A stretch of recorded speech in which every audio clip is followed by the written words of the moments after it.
This video is a response by Sungenis to a YouTuber who goes by the moniker Cool Hard Logic, who protests against the geocentric and creationist positions on cosmology and cosmogony. Cool Hard Logic has made 9 other videos critiquing the geocentric and creationist views of cosmology over the last few years. This video by Sungenis will serve to address all of them by concentrating on refuting the 10th video by Cool Hard Logic. All of it will deal with the science. A warning is in order for sensitive viewers, since Cool Hard Logic often uses vulgar epithets and blasphemous names for his opponent's beliefs. As is our usual format, we will let our opponent speak first and then we will critique his every assertion. Let's begin.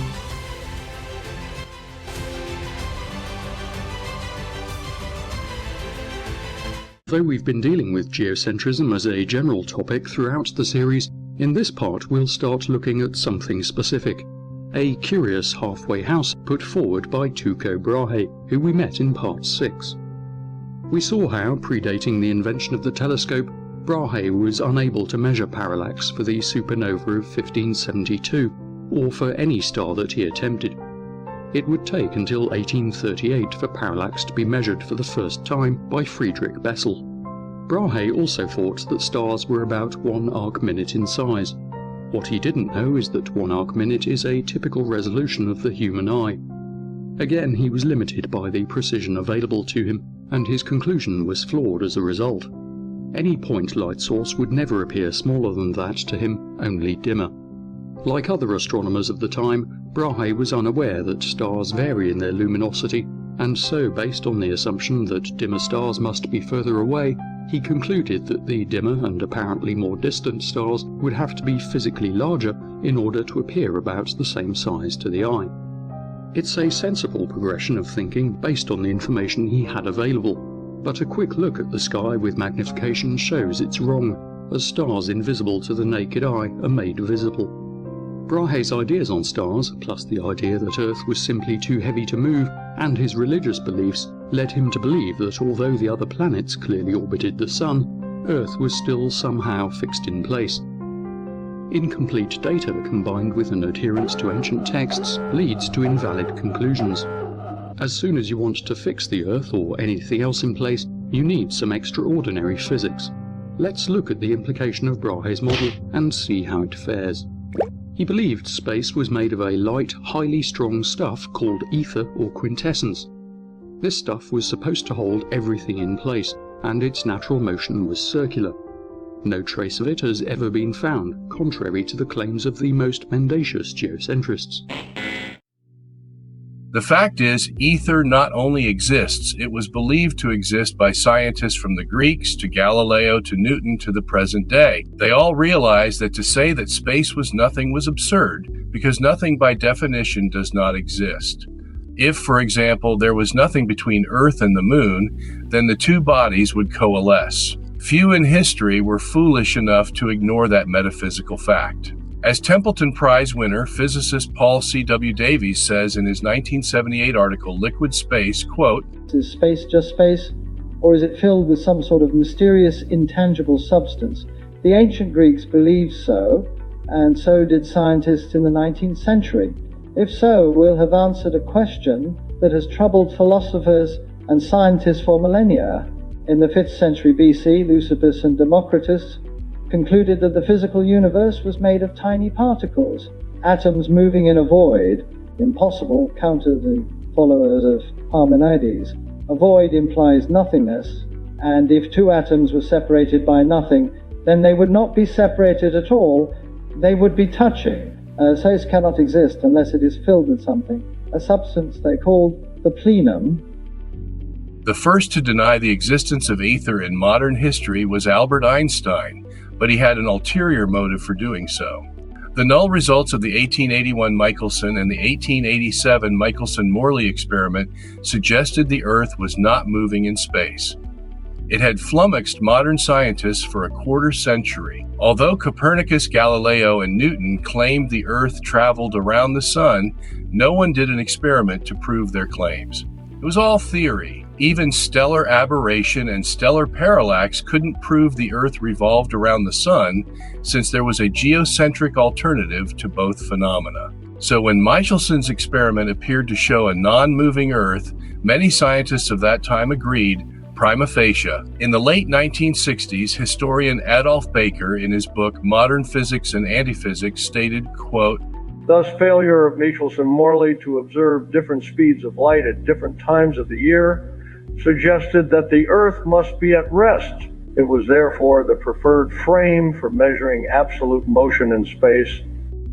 In 1954, theoretical physicist James Coleman wrote in his book, Relativity for the Layman, the following admission, quote, "The easiest explanation to the Michelson-Morley experiment was that the Earth was fixed in the ether and that everything else in the universe moved with respect to the Earth and the ether. Such an idea was not considered seriously, since it would mean in effect that our Earth occupied the omnipotent position in the universe, with all the other heavenly bodies paying homage by moving around it." Lincoln Barnett, a scientific historian whose book has a foreword written by Albert Einstein, says the following, quote, The Michelson-Morley experiment confronted scientists with an embarrassing alternative. On the one hand, they could scrap the ether theory, which had explained so many things about electricity, magnetism, and light. Or, if they insisted on retaining the ether, they had to abandon the still more venerable Copernican theory that the Earth is in motion. To many physicists, it seemed almost easier to believe that the Earth stood still than that waves could exist without a medium to sustain them. It was a serious dilemma, and one that split scientific thought for a quarter century. Many new hypotheses were advanced and rejected. The experiment was tried again by Morley and by others with the same conclusion. The apparent velocity of the Earth through the ether was zero. Einstein's biographer Ronald Clark sums it up this way in his 1984 book, Einstein, The Life and Times, saying that after the Michelson-Morley experiment, quote, "The problem which now faced science was considerable, for there seemed to be only three alternatives. The first was that the Earth was standing still, which meant scuttling the whole Copernican theory, and was unthinkable. The second was that ether was carried along by the Earth in its passage through space, a possibility which had already been ruled out to the satisfaction of the science community by a number of experiments, notably those of the English astronomer James Bradley. The third solution was that the ether simply did not exist, which to many 19th century scientists was equivalent to scrapping current views of light, electricity, and magnetism and starting again." Einstein had three choices for why Michelson's interferometer could not detect the Earth moving through space. He could say A, that the moving Earth carried the ether with it, or B, that the Earth didn't move in space, or C, there was no ether in which the light traveled, which thus made the speed of light constant, and thus unable to measure whether the Earth was moving around the Sun or not. As history shows, Einstein chose C, which was natural for an atheist like himself, who, by his own admission, hated the Catholic Church for imposing its geocentric beliefs on the world, and Einstein adored Galileo for standing up to the Church. But here was the problem. The only way Einstein could support his choice of C, that is, that the speed of light was constant and the Earth moved around the Sun, was to postulate that ether didn't exist. If ether didn't exist, then the speed of light would have nothing to impede it, and therefore it could always travel at a constant speed. Hence, Einstein just took for granted that the Earth revolved around the Sun, and then made his decision that ether could not exist. Einstein explained this in his special theory of relativity, the theory that was, for all intents and purposes, invented to keep the Earth moving around the Sun. Einstein says, quote, "Soon I came to the conclusion that our idea about the motion of the Earth with respect to the ether is incorrect if we admit Michelson's null result as a fact. This was the first path which led me to the special theory of relativity. Since then, I have come to believe that the motion of the Earth cannot be detected by any optical experiment, although the Earth is revolving around the Sun." Thus, in his 1905 paper on special relativity titled On the Electrodynamics of Moving Bodies, Einstein writes about his arbitrary dismissal of ether from space. On page 59, he writes, quote, "But on the basis of the theory of relativity, The method of interpretation is incomparably more satisfactory.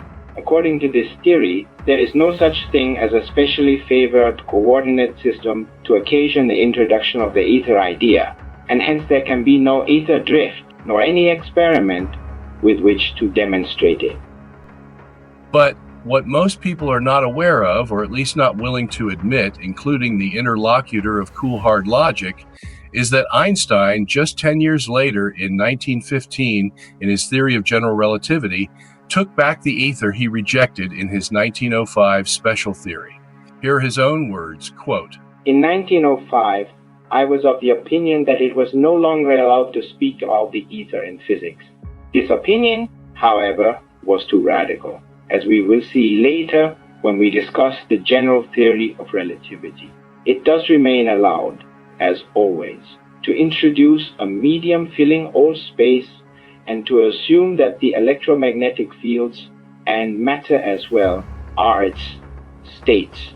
Once again, empty space appears as endowed with physical properties, that is, no longer as physically empty, as seemed to be the case according to special relativity.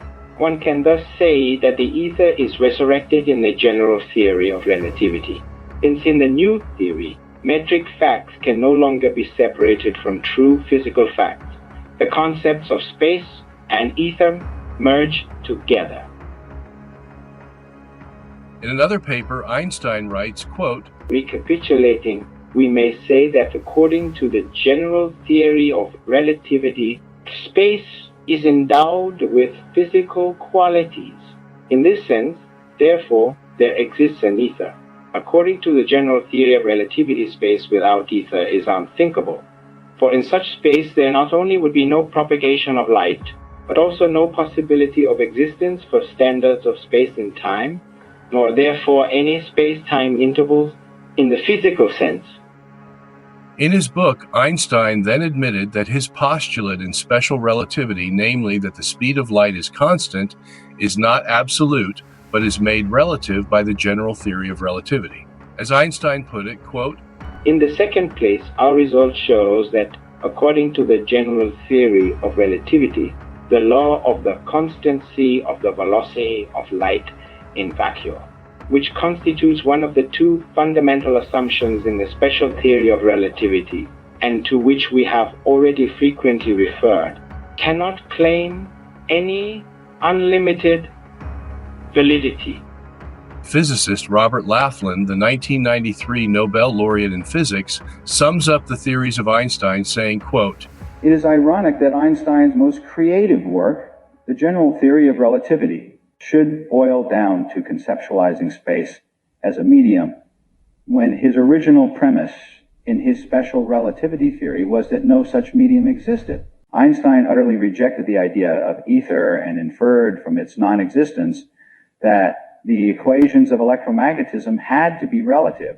But this same thought process led in the end to the very ether he had first rejected."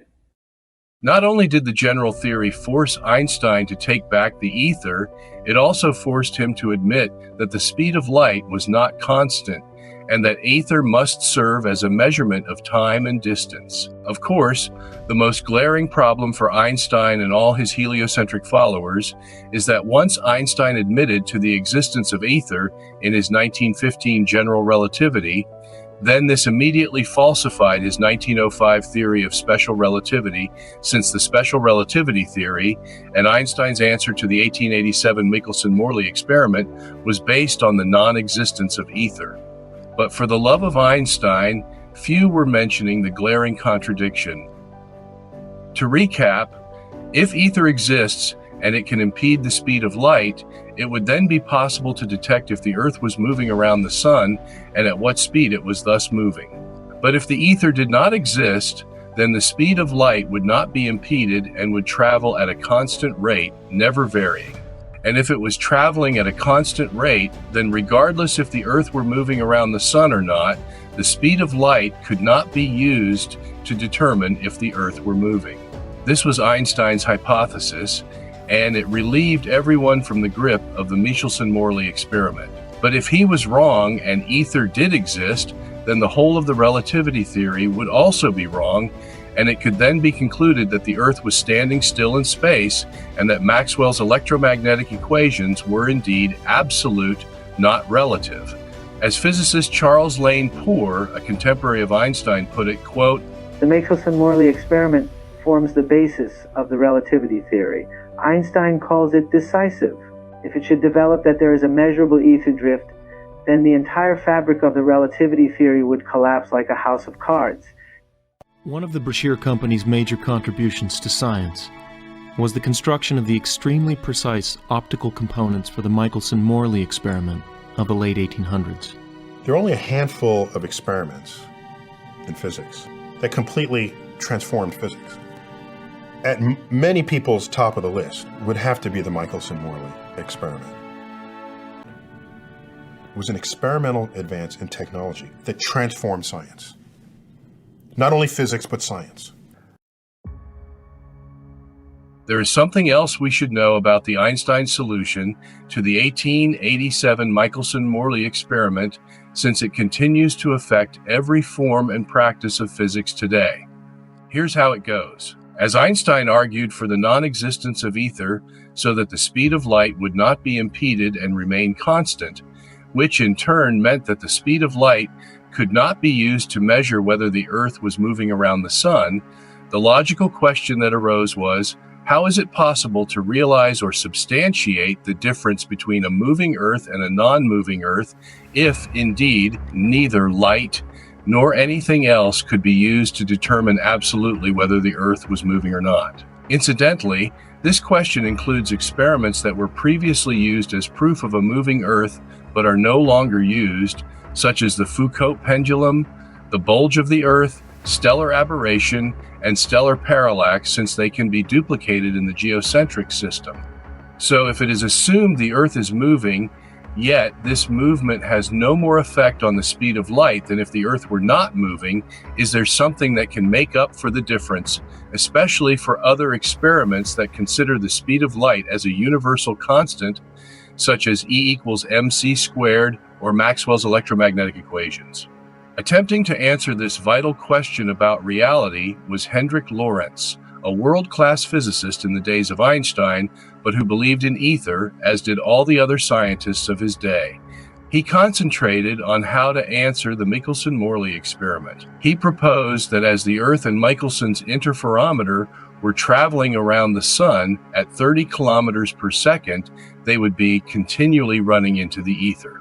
The ether, being a physical substance, would put pressure on whatever tried to move through it, and the result would be that the electrons or the atoms in the moving object would be compressed, and thus the length of the moving object would shorten. Since it was already an established fact in Lorentz's mind that the Earth was moving around the sun, yet he knew that the Michelson interferometer did not measure any such movement. And, incidentally, it could have measured it down to the second decimal point. He concluded that the reason Michelson's interferometer did not measure any movement around the sun was that the ether put pressure on the interferometer and shrunk it just enough so that it gave a false reading that the Earth was not moving through the ether. It was an ingenious explanation. The problem was that it was all in the head of Dr. Lorentz without a shred of proof. As Lorentz developed the theory, he reasoned that the faster an object moved into the ether, the more pressure its electrons would experience, and thus the more the object would be contracted. Lorentz came up with an equation that showed by how much the object would contract. It was the new length equals the original length times the square root of 1 minus velocity squared over the speed of light squared. Although the equation looks difficult, it merely means that the length of a moving object will always be less than the original length, since the square root of 1 minus v squared over c squared will always be less than 1. As noted, Lorentz believed that the faster the object moves, the more it will be shortened in length. So if the Earth were going around the sun at 130 kilometers per second instead of 30, the Michelson interferometer, according to Lorentz, would contract in direct proportion and thus never be able to measure the difference. the same principle of contraction would apply to the Earth and everything on it. Whereas Lorentz theorized that Michelson's interferometer would contract by just a few microns, the Earth would contract by about 3 inches. Nothing that moved was immune from the contraction. The only exception to this rule, according to Einstein, was, of course, the light beam itself, which without such immunity, there would be no theory of special relativity. As we can see, even the vaunted relativity of relativity theory had to have an absolute upon which everything else could hang. But this favored status granted arbitrarily to light did not go unnoticed by some of Einstein's contemporaries. For example, Maxwell Abraham, one of Einstein's colleagues, insisted that if material dimensions such as length could be shortened and abstract dimensions such as time could be dilated, then light itself should also be affected in the same proportion. Of course, if Einstein accepted Abraham's critique, then the world would not have an answer to the Michelson experiment, and everyone would have to accept that the Earth was standing still in space. We must remember they are going through all these fantastic contortions of nature because their goal is to keep the Earth moving around the sun, since for philosophical reasons, they do not want it to be fixed in space. And the story is not over yet. For they realize that if they change the length of a moving object, then they must do the same thing to the time that the object travels. For if the length of a moving object is shortened while the object is moving from point A to point B, then the tip of the object is not going to reach point B in the same time it would have reached it if they had not shortened the object. So how does Lorentz fix this problem? He did what he had to do. He gave the moving object more time to travel, or in common physics parlance, he dilated the time. If the travel time is increased, then the tip of the shortened moving object has enough time to reach point B in the same time it would have reached point B if the object had not been shortened. The simple part was that Lorentz could use the same equation he used for length contraction, except he divided instead of multiplied, since he was increasing instead of decreasing. So the equation for time became the new time equals the original time divided by the square root of 1 minus v squared over c squared. This is where the whole idea of time dilation and time travel originated that one often sees in today's science fiction movies. Warp drive, Mr. Scott. Ahead warp 1, Mr. Sulu. Accelerating to warp 1, sir. Warp 0.7. 0.8.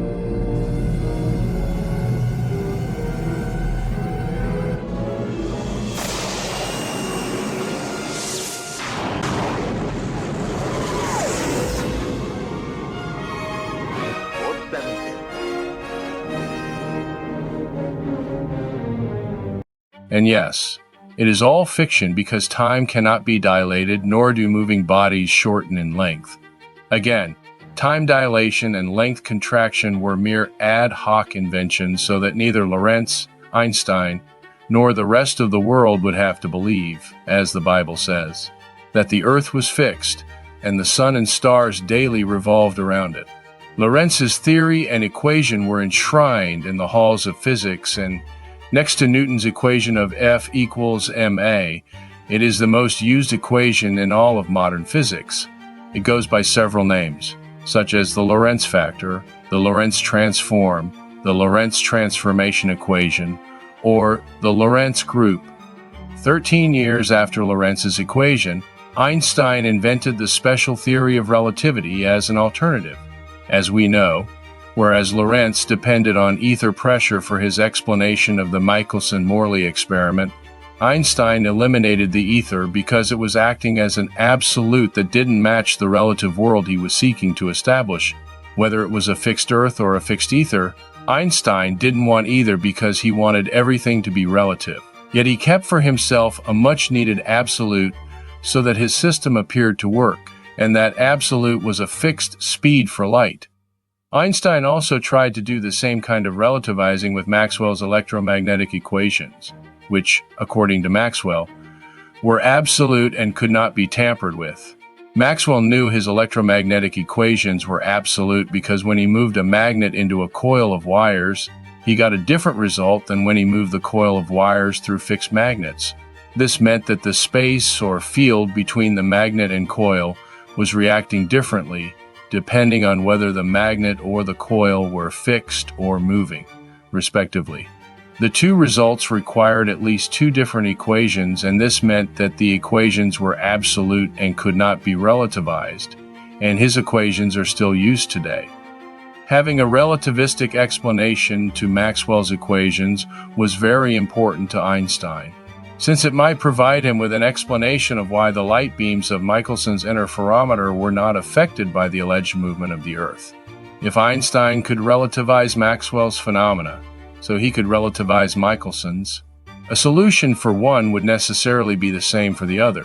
In Einstein's view, both had to be relativized, or neither could be relativized. In dispensing with Lorentz's ether, Einstein still needed a way of explaining how there is a real difference between an Earth revolving around the Sun and an Earth fixed in space. Since Einstein claimed the speed of light cannot be used to detect the difference, what would detect the difference, and how could it be shown by empirical evidence in an experiment? Einstein gave a rather specious answer. On the one hand, Einstein rejected Lorentz's ether pressure explanation for the null result of the Michelson-Morley experiment. On the other hand, he maintained the idea of length contraction and time dilation, but without giving a real and physical cause for the phenomena. In a word, we could say that Einstein's left hand didn't know what the right hand was doing. At least Lorentz gave a real physical cause for the contraction and dilation, but Einstein had no ether. According to Einstein, the length contracted and the time dilated, ipso facto. The irony of the whole thing is that Einstein used the same equation without ether that Lorentz had formulated on the basis of ether. That Einstein would reject Lorentz's physical theory but use the theory's fundamental equation was rather audacious, but it is a classic case in which desperate men do desperate things in desperate situations. According to Wolfgang Pauli, philosophers in Einstein's day were criticizing special relativity theory for being a metaphysical contradiction because it was touting an effect without a cause. Yet while having no cause for length contraction and time dilation, this does not stop Einstein from criticizing Lorentz for not having any proof that ether puts pressure on moving objects. Here are Einstein's own words. Guided by purely formal points of view, H.A. Lorentz was the first to introduce the hypothesis that the form of the electron experiences a contraction in the direction of motion. In consequence of that motion, the contracted length being proportional to the expression, the square root of 1 minus v squared over c squared. This hypothesis, which is not justifiable by any electrodynamical facts, supplies us then with that particular law of motion which has been confirmed with great precision in recent years. When Einstein speaks of the Lorentz equation being, quote, confirmed with great precision in recent years, unquote, he is speaking of the 1887 and 1897 Michelson experiments. In the biased view of Einstein, the null result of the experiments meant that there was no ether, not that the Earth could possibly be standing still in space. To Einstein, since Earth was moving but the experiment couldn't detect it, it could only mean ether didn't exist, and thus he believed a non-ether space was, quote, confirmed with great precision in recent years. Obviously, it didn't bother Einstein that he had commandeered Lorentz's equation, but rejected the reason behind why Lorentz used the equation. The only thing Einstein knew was that if he could shorten the length and increase the time of a moving object, everything would balance and reality would be preserved. Instead of blaming himself for not having a real cause for the length contraction and time dilation, Einstein blamed the lacuna on nature's insistence that the speed of light, because Einstein deemed it constant, is incapable of measuring the travel of moving objects. This is a classic case of the logical fallacy of petitio principia, that is, using as proof the very thing one is trying to prove. But logically, if one starts from the unproven premise that the Earth is moving around the Sun, he will be forced to make such cockamamie accusations that nature is conspiring against him. Of course, we can avoid all these fantastical notions of length contraction and time dilation, as well as the illogical idea that the vacuum of space is composed of nothing, if we simply interpret the null result of the 1887 Michelson-Morley experiment as evidence that the Earth is not moving. Once we do so, everything makes sense, which, as we noted earlier, Einstein would partially discover 10 years later in his theory of general relativity. The other significant thing that general relativity forced Einstein to admit is that the universe could indeed be geocentric, so that the whole universe rotates around a fixed Earth every day, but not just in the geometric sense, but in the dynamic sense as well, that is, with precise forces that make the sun and stars revolve around a fixed Earth. Those forces are derived from the field equations of general relativity. Here are Einstein's own words, quote, "Let K, the universe, be a Galilean-Newtonian coordinate system, and let K prime, the Earth, be a coordinate system rotating uniformly relative to K. Centrifugal forces would be in effect for masses at rest in the K prime coordinate system, the Earth, while no such forces would be present for objects at rest in K, the universe." Already Newton viewed this as proof that the rotation of K prime, the Earth, had to be considered as absolute, and that K prime, the Earth, could not be treated as the resting frame of K, the universe. Yet, as Ernst Mach has shown, this argument is not sound. One need not view the existence of such centrifugal forces as originating from the motion of K prime, the Earth. One could just as well account for them as resulting from the average rotational effect of distant, detectable masses, the stars, as evidenced in the vicinity of K prime, whereby the Earth is treated as being at rest. In other words, Einstein has confirmed that a universe in rotation around a fixed Earth would produce the centrifugal and Coriolis forces that would make all celestial bodies revolve around the Earth each day. In essence, then, what Einstein attempted to take away with special relativity to avoid the problem of a non-moving Earth, he must now give back with general relativity and admit that his entire scheme leads inevitably back to the unthinkable position that the Earth is immobile in the center of the universe.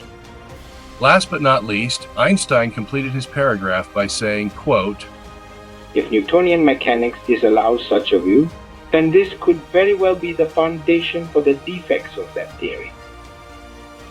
In other words, Newton's physics was defective for assuming the universe was absolute and thus not permitted to rotate around a fixed Earth. In opposition to Newton's theory, the inertial forces, such as the centrifugal and Coriolis, do not have to be viewed as merely effects or artifacts of Earth's motion as they did in Newton's physics, but can now be considered as real forces that move the celestial bodies around a non-moving Earth. Essentially, the general theory allowed what the special theory did not, whereas the special theory claimed that the speed of light in a pristine inertial environment, that is, without gravity or any other forces, was always the same speed. The general theory said that the speed of light, as well as material objects, can move at any speed when gravity and other such forces are present, which also means that, based on the principle of relativity, the stars can orbit the Earth each day.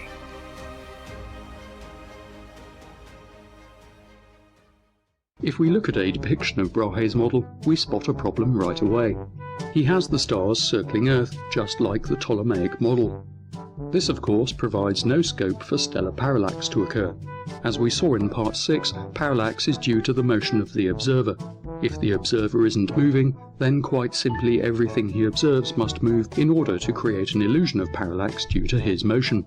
In Brahe's universe, then, just like Ptolemy's, the stars must move back and forth through this highly strong quintessence stuff.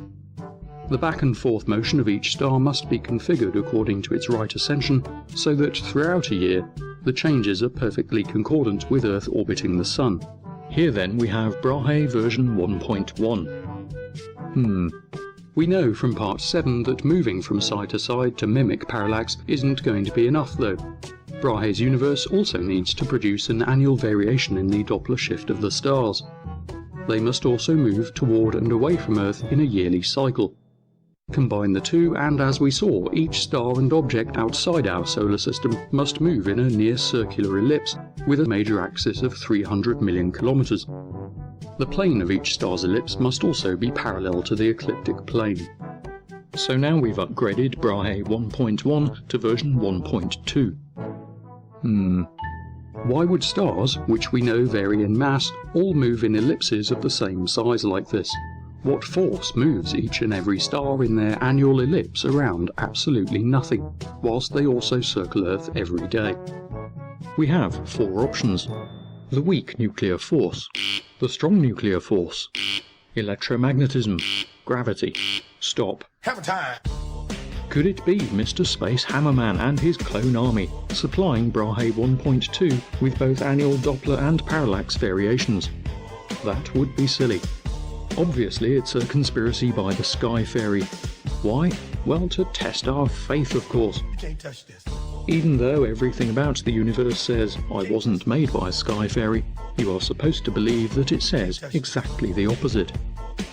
Regardless of the driving force. For some reason, cool hard logic doesn't name the phenomenon in which every star in the sky forms an annual ellipse, but it is commonly known as stellar aberration. In any case, the cool hard logic interlocutor makes it appear that the geocentrist must depend on some mysterious force to make these annual elliptical motions of the stars. But this is false. Stellar aberration, that is, the stars moving in an annual elliptical orbit of 20 seconds of arc, can be demonstrated either by having the Earth rotate in a fixed universe of stars, or having the universe rotate around a fixed Earth, as we can see in the animation. As we will see, any model that the heliocentrists present to prove heliocentrism can easily be falsified by showing the reciprocal in the geocentrist model. Because of the nature of relative motion, there is no way the heliocentrist can disprove the geocentric model. Since the cool hard logic interlocutor also mentions stellar parallax, we can see the same principle of relative motion at work. Here we have 2 animations, one heliocentric and the other geocentric, that show how stellar parallax can be seen in both models. As for why the universe can move in such a way that it makes all the stars move in a 20 arcsecond elliptical orbit every year, this is rather hard for the cool hard logic interlocutor to understand, because in his world there only exists 4 forces: the strong nuclear force, the weak nuclear force, electromagnetism, and gravity. The geocentrist has 3 additional forces that control the celestial bodies in the universe, and they are known as the 3 inertial forces, namely the centrifugal force, the Coriolis force, and the Euler force. They are created by the angular momentum of a rotating universe, which is an additional force that is unavailable to the heliocentrist. The centrifugal is an outward force measured by the equation omega cross r. The Coriolis is an inward curved force measured by the equation 2 omega cross v.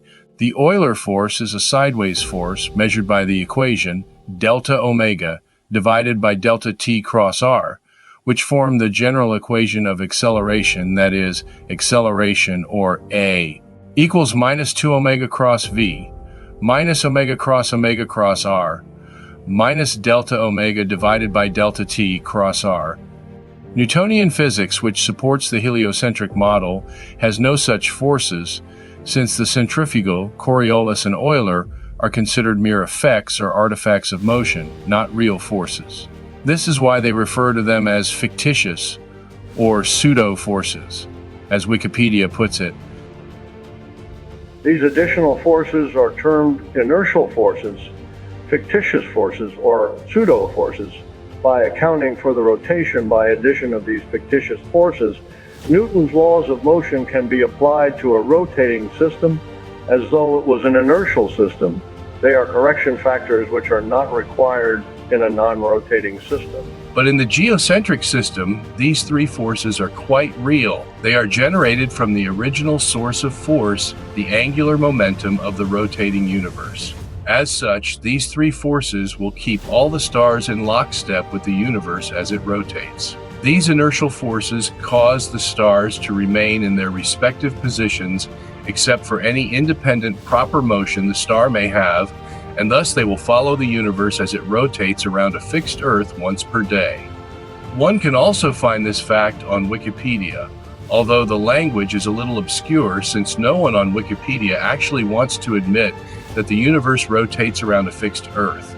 In any case, Wikipedia says this about the three inertial forces. It is seen that the Coriolis acceleration not only cancels the centrifugal acceleration, but together they provide a net centripetal, radially inward component of acceleration that is directed toward the center of rotation. In other words, it is the resulting effect of the universe's Coriolis and centrifugal forces that produce a radially inward component of acceleration on the stars and sun that keeps them directed toward the center of rotation. That is, the Earth, that is the center of mass for the whole system. One can also see the same admission by Wikipedia in the following statement. As a result of this analysis, an important point appears. All the fictitious accelerations must be included to obtain the correct trajectory.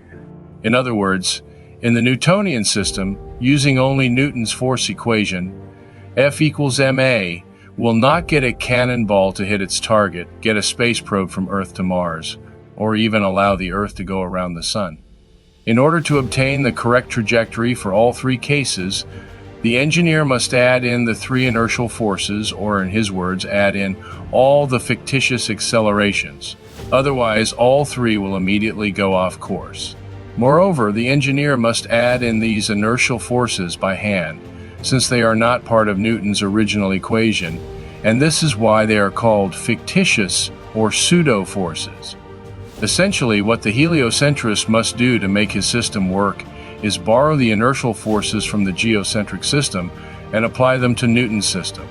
Since geocentrism already has the inertial forces as an integral part of its system due to the angular momentum of the rotating universe, it applies these inertial forces, as real forces, to all the celestial bodies in the universe, which makes all of them revolve around the fixed Earth, the universe's center of mass. Their daily revolution around the Earth is, in the words of Wikipedia, their correct trajectory, which is the result of the three inertial forces guiding their paths. Since the universe has an angular momentum that cannot be impeded by any outside or inside force, it will remain rotating on the sidereal rate of 23 hours, 56 minutes, and 4.09 seconds every day without fail. Before we go any further, let's see how Einstein's general relativity would explain this phenomenon. This is important because it shows the modern science supports a geocentric model. As we noted earlier, neither Einstein nor any other physicist can disagree with this alternative. In fact, in his better days, even Newton realized the possibility of a geocentric universe. The last page of his Principia Mathematica shows this is the case. This fact was pointed out by the well-known physicist Steven Weinberg. Here is how Weinberg describes it in his 2015 book, To Explain the World. If we were to adopt a frame of reference like Tycho's in which the Earth is at rest, then the distant galaxies would seem to be executing circular turns once a year. And in general relativity, this enormous motion would create forces akin to gravitation, which would act on the sun and planets and give them the motions of the tectonic theory. Newton seems to have had a hint of this. In an unpublished Proposition 43 that did not make it into the Principia, Newton acknowledges that Tycho's theory could be true if some other force besides ordinary gravitation acted on the sun and planet. Let's quote the words from Newton himself. In order for the Earth to be at rest in the center of the system of the sun, planets, and comets, there is required both universal gravity and another force in addition that acts on all bodies equally according to the quantity of matter in each of them, and is equal and opposite to the accelerative gravity, with which the Earth tends to the sun. Since this force is equal and opposite to its gravity toward the sun, the Earth can truly remain in equilibrium between these two forces and be at rest, and thus celestial bodies can move around the Earth at rest, as in the Tychonic system. But we must also add that the universe does not go around the Earth in a perfect circle. Because the universe is weighted more in one hemisphere, the universe will precess in its rotation. It will precess in lockstep with the ecliptic plane, and thus the precession will be in both the horizontal and vertical planes. We can see partial effects of cosmological precession by observing a gyroscope, but a gyroscope sitting on a table only has horizontal precession. In this animation, we can imagine the plane of the spinning wheel as the ecliptic of the universe tilted at 23.5 degrees from the equator. As we can see in the comparison animation, the sun and stars will travel up and down the 47 total degrees of the ecliptic plane every 6 months. Over the course of a year, the precession of the universe will cause it to form an annual elliptical path for stars that are between 0 and 90 degrees. This is what causes what we see on Earth as stellar aberration. It is not necessarily the Earth moving against the stars, but the stars moving against a fixed Earth. So contrary to the cool-hard logic interlocutor, stellar aberration does not prove the Earth is moving. Determining the cause of stellar aberration is just as dependent on relative motion as is stellar parallax.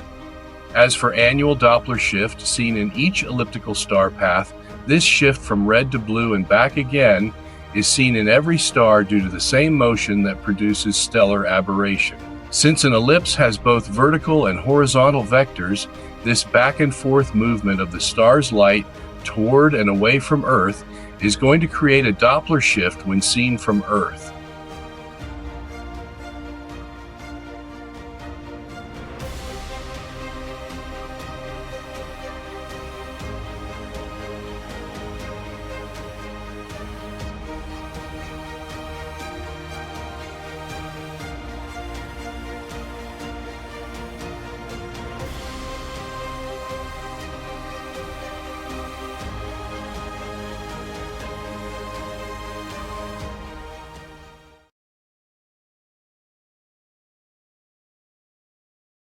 Force behind the annual ellipses of Brahe 1.2, we also seen that stars have velocities of their own through space. They are simply not the fixed points of light that people imagined hundreds of years ago. The space velocity of each star is another layer of motion that must be added to the annual ellipse that every star undertakes as part of the Sky Fairies Moving Earth Deception/Faith Test. Consider Barnard's star. We've seen that it has a velocity tangential to our line of sight of 89.8 kilometers per second.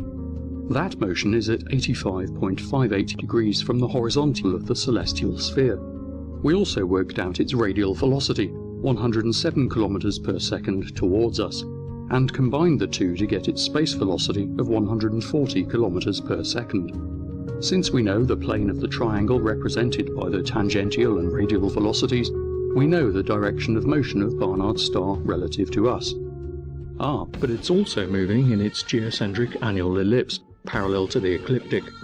For Barnard's star, that's near enough parallel to the celestial equator for our purposes. Imagine we stick a camera in space that circles Earth with Barnard's star every day, so that we can isolate and see its annual motion.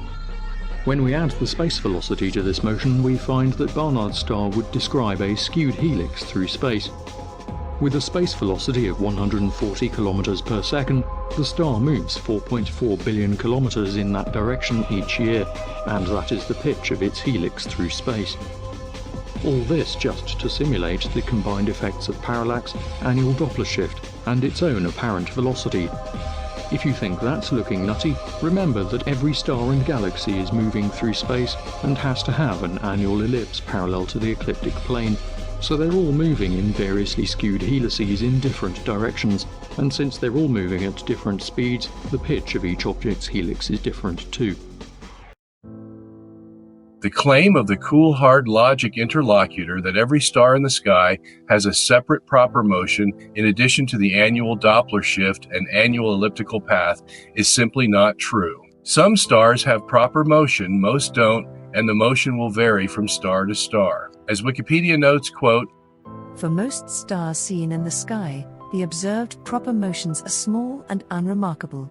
Such stars are often either faint or are significantly distant, have changes of below 0.01 seconds per year, and do not appear to move appreciably over many millennia. A few do have significant motions, and are usually called high proper motion stars. Barnard's star has the largest proper motion of all stars, moving at 10.3 seconds per year, unquote. Unless we actually see a star change its position in the sky, there is no proof that any star is moving. If we take a look at some constellations, for example, the star Betelgeuse still resides at the far left corner of Orion the Hunter. That is because its proper motion is less than 0.026 seconds per year, 3/1000ths the speed of Barnard's star. At that slow speed, it remains in the same relative position to the other stars in Orion that it has been for thousands of years. Orion is even mentioned in the Book of Job, which took place at least 5,000 years ago, and thus the constellation Orion was as recognizable then as it is today. If its stars had been moving as fast as the cool hard logic interlocutor claims, Orion's stars would have been out of the constellation by now and thus unrecognizable. So the obvious question is, why does cool hard logic focus on Barnard's star without telling the audience it is the one star in the sky with the highest proper motion? It appears the answer is that cool hard logic wants to give the impression that such proper motion is true of most stars, so that he can conveniently conclude that geocentrism's model of stellar aberration or Doppler shift is skewed.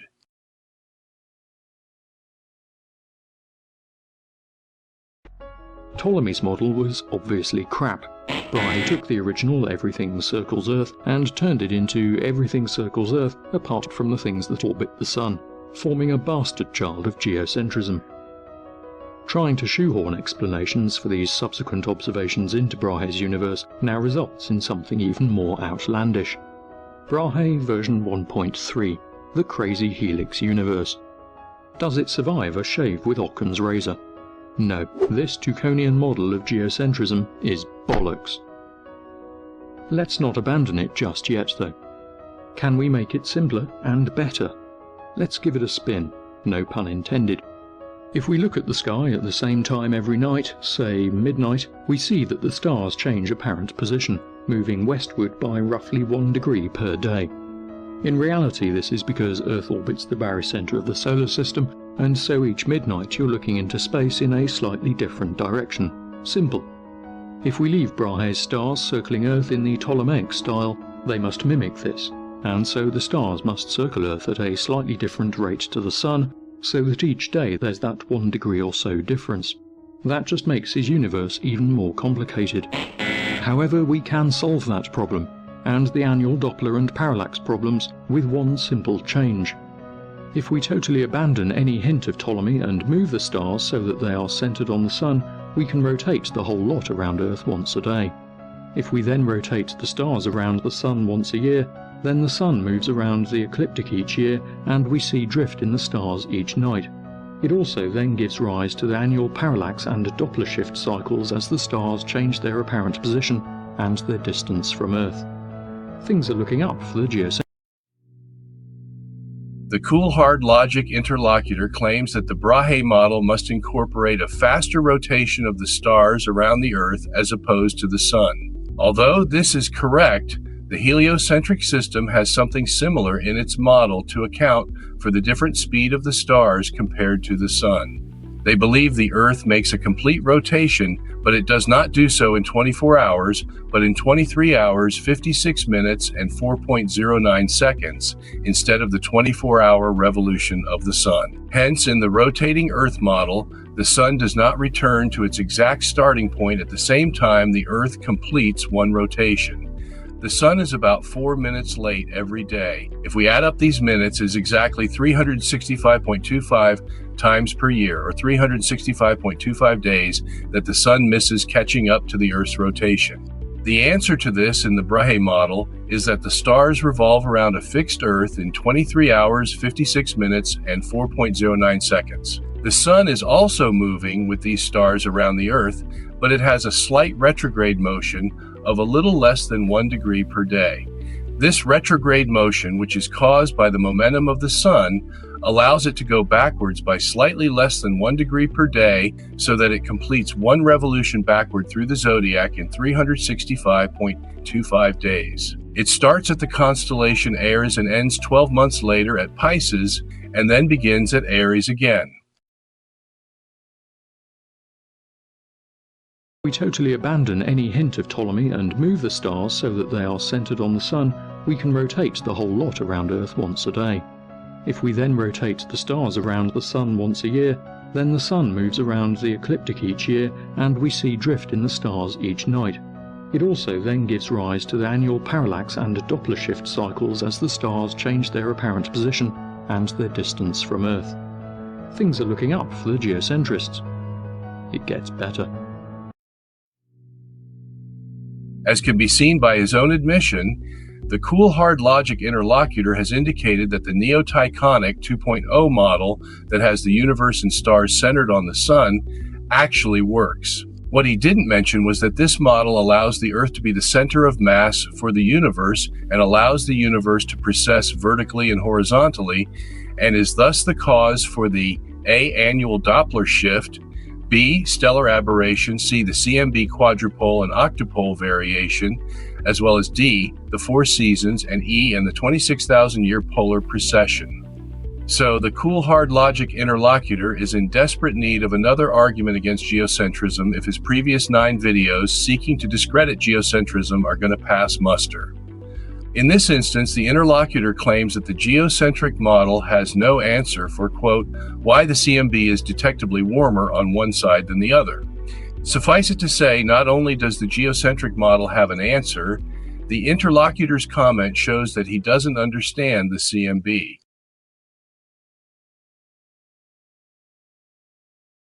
We can solve that problem, and the annual Doppler and parallax problems, with one simple change.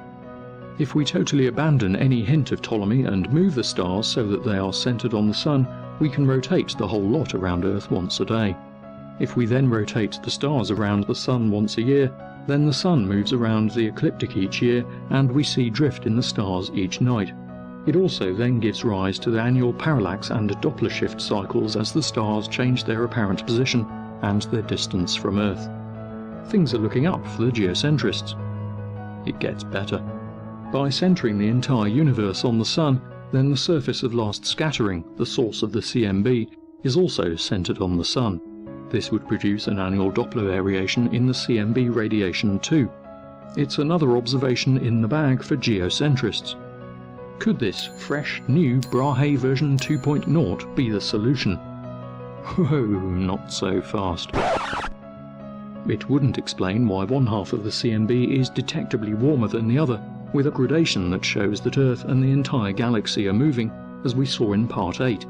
The CMB does, after all, provide the closest thing we have to an absolute frame of reference, so when the oldest observable radiation in the universe says we're moving, we're moving.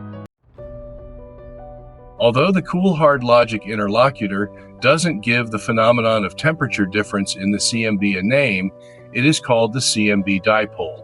It is called a dipole because there are 2 poles, one at the western part of the universe and the other at the eastern part. It is about 1,000 times the magnitude of the CMB quadrupole and octupole, which makes it very significant. As one can see from the picture, the red area on the left is the western pole, and the blue area on the right is the eastern pole.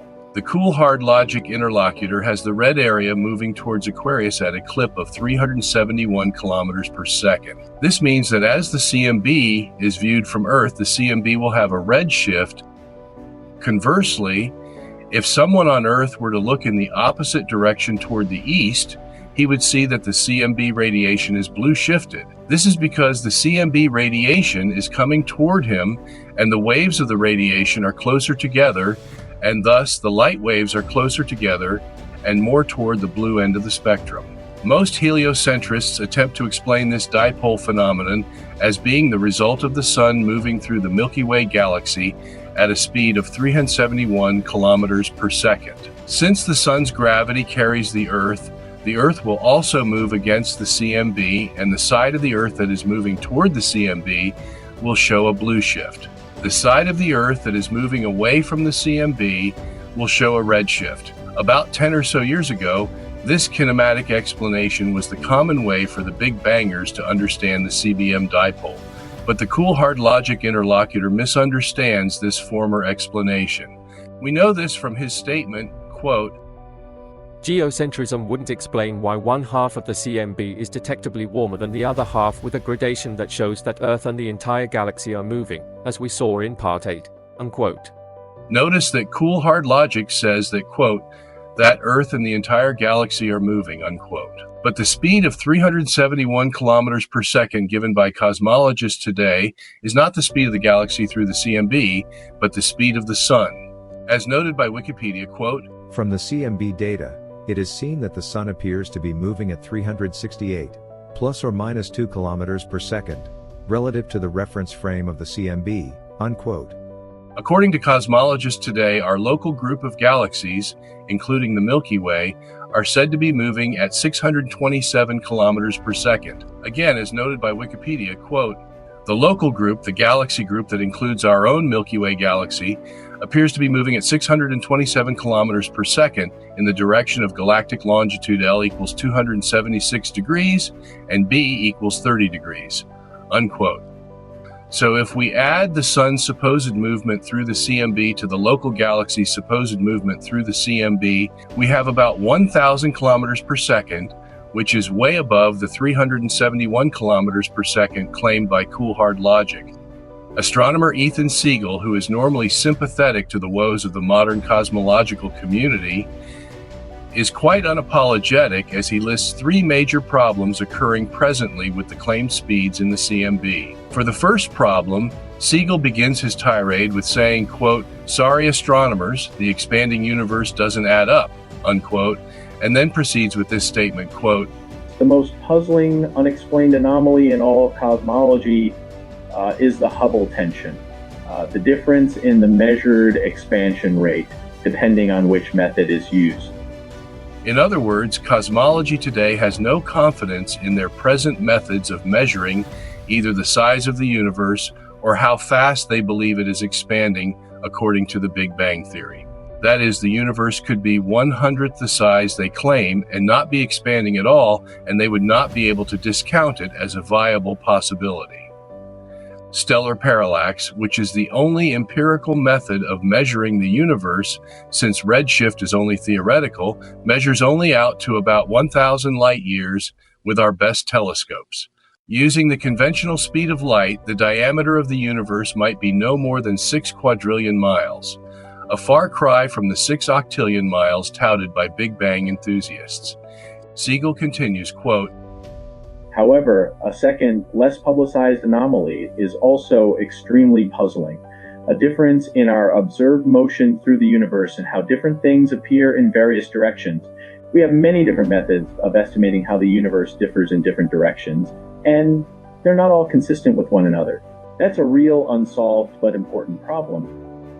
In other words, if the Sun were going around the Milky Way, and the Milky Way were going around some other cluster of galaxies or toward the so-called Great Attractor, then we would expect the speed of the radiation to be one uniform speed. But if, as cool hard logic claims, our Milky Way is moving 371 kilometers per second toward the CMB radiation, and this alleged motion causes the blue shift of the dipole, then why are we receiving varying speeds of the radiation? As noted, other studies have found that the speed is near 600 kilometers per second, and some have shown 620 kilometers per second for larger galaxy clusters. Still, others have shown 680 kilometers per second for even larger galaxy clusters. Or as we shall see shortly from the Cathari team, speeds as high as 1600 kilometers per second. As Siegel puts it, quote, the giant galaxy cluster Abell 2029 houses galaxy IC1101 at its core, at 5.5 to 6.0 million light years across, over 100 trillion stars and the mass of nearly a quadrillion suns. It's the largest known galaxy of all by many metrics. A survey of the brightest galaxy within all of the Abell clusters reveals a cosmic motion that's inconsistent with the CMB dipole.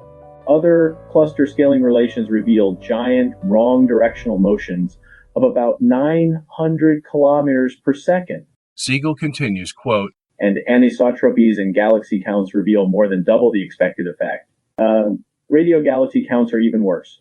4 times the expected amplitude, while quasar counts from WISE, the Wide Field Infrared Survey Explorer, possess the same problem.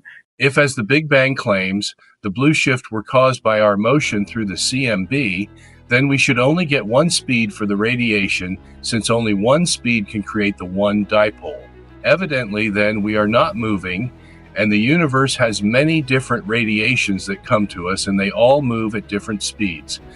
Obviously, the cool hard logic interlocutor has failed to inform his audience of these glaring anomalies in the recent studies of the CMB anisotropy, revealing that the dipole of the CMB is not due to motion at all. As Wikipedia notes on the WISE Explorer mentioned by Ethan Siegel, quote, 2021 study of Wide Field Infrared Survey Explorer questions the kinematic interpretation of CMB anisotropy with high statistical confidence. In the lecture of Roya Mohaye, one of the leaders of the team, she concludes, we studied the large-scale anisotropy of the universe by measuring the dipole in the angular distribution of a flux limited, all-sky sample of 1.36 million quasars observed by the Wide Field Infrared Survey Explorer. While reduction of the dipole in the quasar sky is similar to that of the cosmic microwave background, its amplitude is over twice as large as expected, rejecting the canonical exclusively kinematic interpretation of the CMB dipole with a p-value of 5 times 10 to the 7th and a 4.9 sigma, the highest significance achieved to date in such studies. Our results are in conflict with the cosmological principle, a foundational assumption of the concordance LCDM model. In other words, this most recent study of the speeds formerly used for the CMB anisotropy of the Big Bang heliocentric theory brings the alleged 371 kilometers per second speed to the doorstep of being falsified. Remember that the cool hard logic interlocutor claimed that the fixed Earth of geocentrism would have no way to explain the alleged 371 kilometers per second speed, since a fixed Earth obviously would not move through the CMB radiation at any speed. But, as you can see for yourself from the peer-reviewed studies, the CMB dipole is not due to motion at all, which is proven by the fact that there are many radiations coming to Earth from many different directions and many different speeds.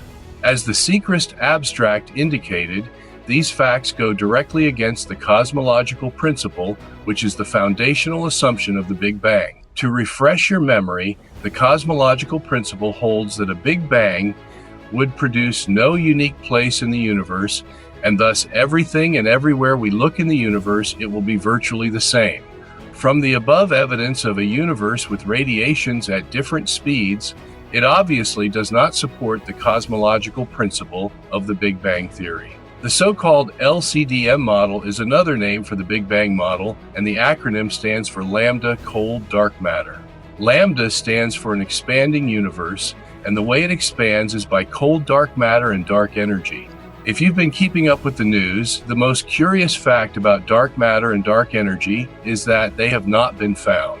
They are merely inventions of Big Bang scientists to make up for the lack of matter and energy they need to make their universe work, to the tune of 96%. That is, they only have 4% of the matter and energy needed for the Big Bang LCDM universe. Incidentally, the geocentric model doesn't need dark matter or dark energy. The reason is that the geocentric universe was created and it doesn't expand, it only rotates. But the attempted explanation of the Big Bangers for the CMB dipole has other anomalies as well. First, as John Ralston has pointed out, they are, quote, forgetting there is an unknown cosmological piece. By an apparently random accident, the dipole happens to lie in the plane of the ecliptic and point to Virgo. This is accepted with very little discussion, and nobody disbelieves the dipole, unquote. In other words, attributing the dipole to a movement of the Earth through the CMB is questionable enough, but it becomes a little too suspicious when that movement is pointing to Virgo, which just happens to be in the same direction as the axis of evil. Even if it were true that the Earth is moving against the CMB, the conventional explanation misses the elephant in the room, that is, that the entire universe, as represented by the CMB dipole, is aligned with the tiny Earth and the ecliptic plane. Of course, diehards such as cool hard logic claim that such alignments happen by mere chance. In the real world, it means that the Sun-Earth ecliptic is the hub around which the whole universe is oriented. And phenomena like that don't happen by chance. Rather, it was made that way by design by someone much bigger than a sky fairy. Second, dealing with the fact that the dipole axis is very near to the quadrupole-octupole axis, as noted, Big Bang cosmology claims that the dipole axis is created by the Sun and Earth equatorial plane moving through the CMB, which creates a Doppler blue shift.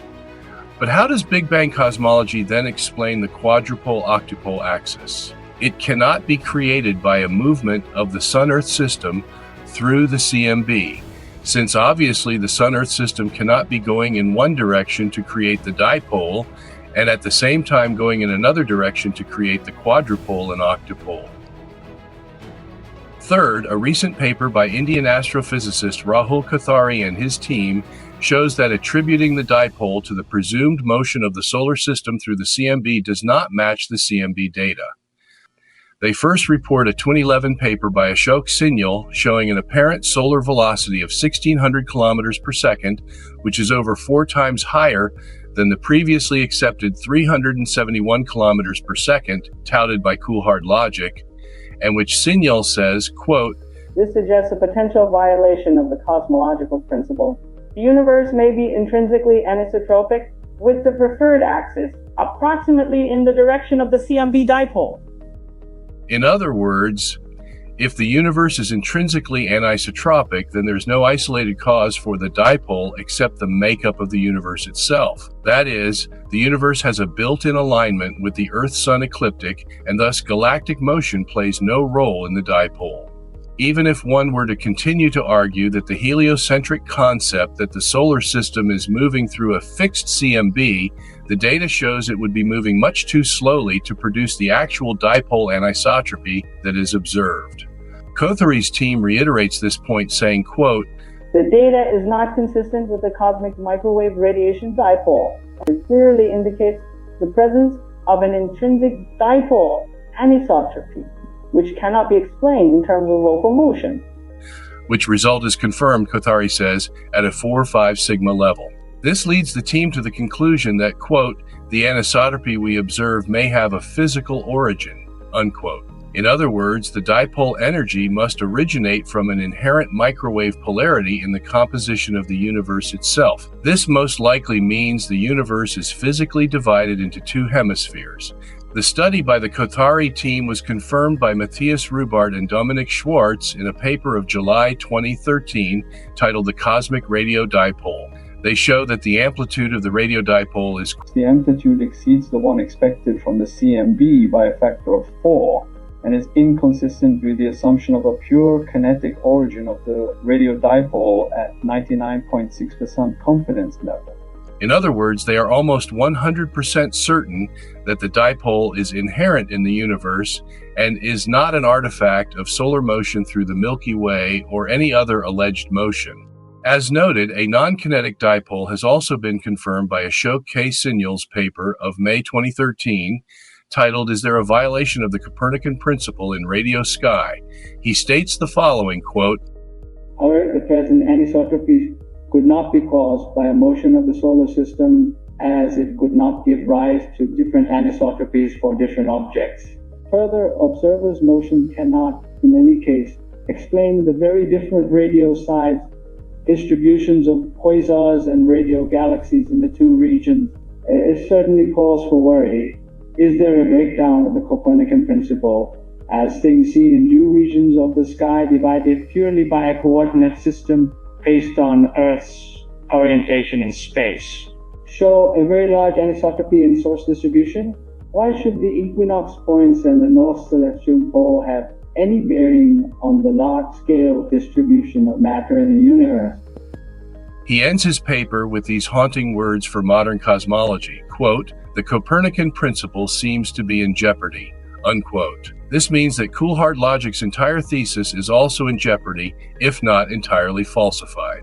As for the cause of the intrinsic dipole anisotropy of the universe, in a recent video, one of the scientists of the 2021 paper titled "A Test of the Cosmological Principle with Quasars" stated the team found that the CMB anisotropy is caused by a higher distribution of galaxies on one side of the universe than the other, as noted by her chart. Not only does this evidence support an intrinsic dipole anisotropy and not a kinematic one, it also coincides with the information we have previously released from Michael Longo of the University of Michigan. Longo has discovered that not only is the CMB aligned with the Earth's equator and ecliptic, respectively, but the galaxies are also aligned with the north-south celestial pole.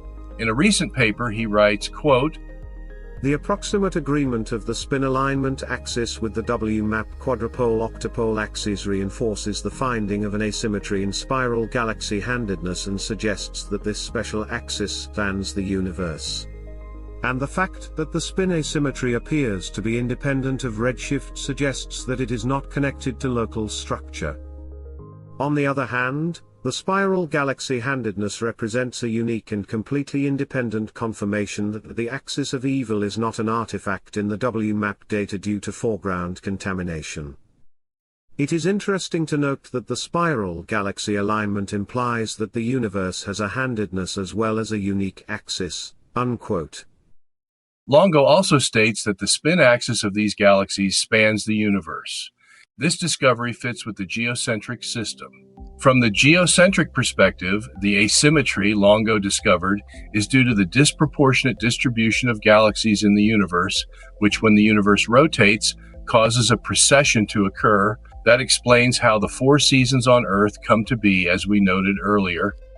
Another study done by Lior Shamir in 2020 titled "Multipole Alignment in the Large-Scale Distribution of Spin Direction of Spiral Galaxies" agreed with the previous studies and found that the distribution of galaxies throughout the universe was a 51-49 ratio.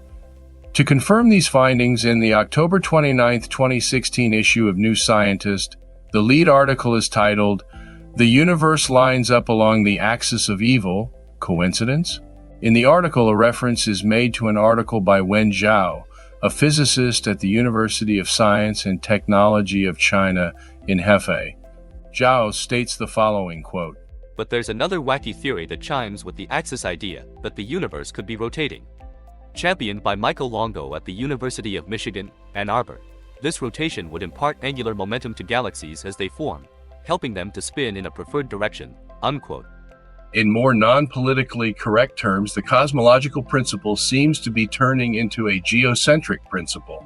All the information we have gathered from these purely secular scientists indicates the universe is geocentric. But every time evidence like we have displayed comes out, the larger science community invariably pins its hopes on, quote, "the next study that will clear it all up," unquote, kicking the proverbial can down the road. As such, we wait with bated breath for the European Space Agency's Euclid mission that was scheduled for launch in 2023, which will be one of 3 major endeavors this decade, along with the National Science Foundation's Vera Rubin Observatory and NASA's Nancy Roman mission to, quote, "map the large-scale universe to extraordinary breadth and accuracy," unquote.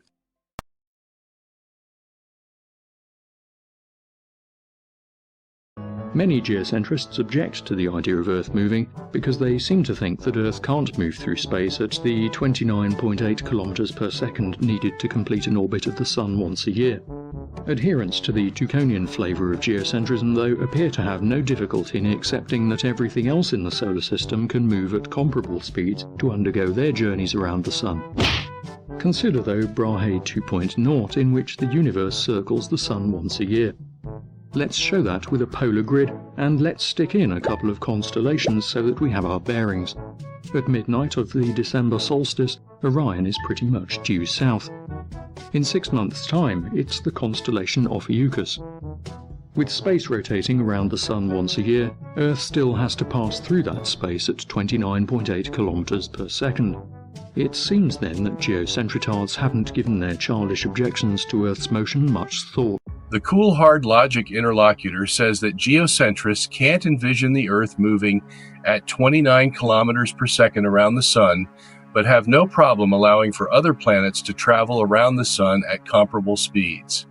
Cool hard logic then says that if the stars rotate one additional turn per year around the Earth than the Sun, this means that the stars must go around the Earth at 29 kilometers per second, and thus, quote, Earth must pass through that space at 29.8 kilometers per second, unquote.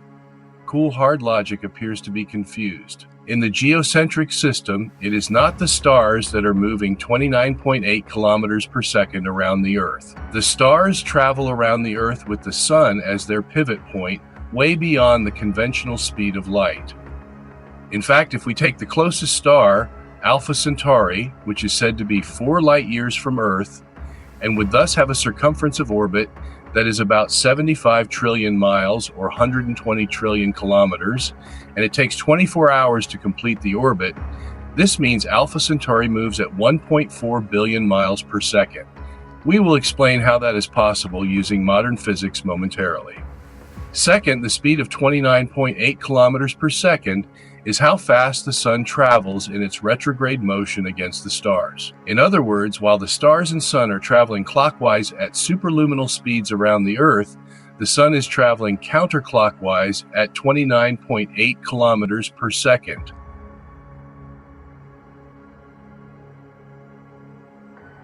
As for the actual speed of space against the Earth, the 1925 Michelson-Gale interferometer experiment, which again was based upon ether interfering with the waves of light beams, measured the tangential speed of space closest to the surface of the Earth to be 0.465 kilometers per second, or 1,040 miles per hour. At such a speed, space would complete a rotation around the Earth in 23 hours, 56 minutes, and 4.09 seconds. Since all the stars revolve around the Earth in the same 23-hour period, this means the whole universe is rotating around the Earth once per sidereal day.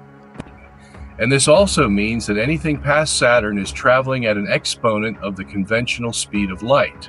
The Michelson-Gale experiment was also very accurate, to within 98% of the true sidereal rate of rotation.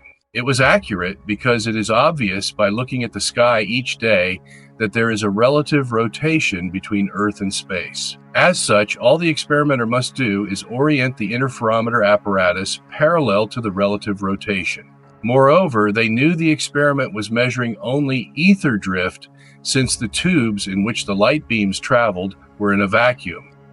Conversely, the 1887 Michelson-Morley experiment, 38 years earlier, using the same principle that ether would impede the speed of a light beam, desired to prove that the Earth was revolving around the Sun. In this case, the interferometer would be positioned so that it pointed in the same direction that the Earth was supposedly moving around the Sun. As such, it should have been able to pick up the appropriate ether drift that was commensurate with an Earth traveling at 30 kilometers per second.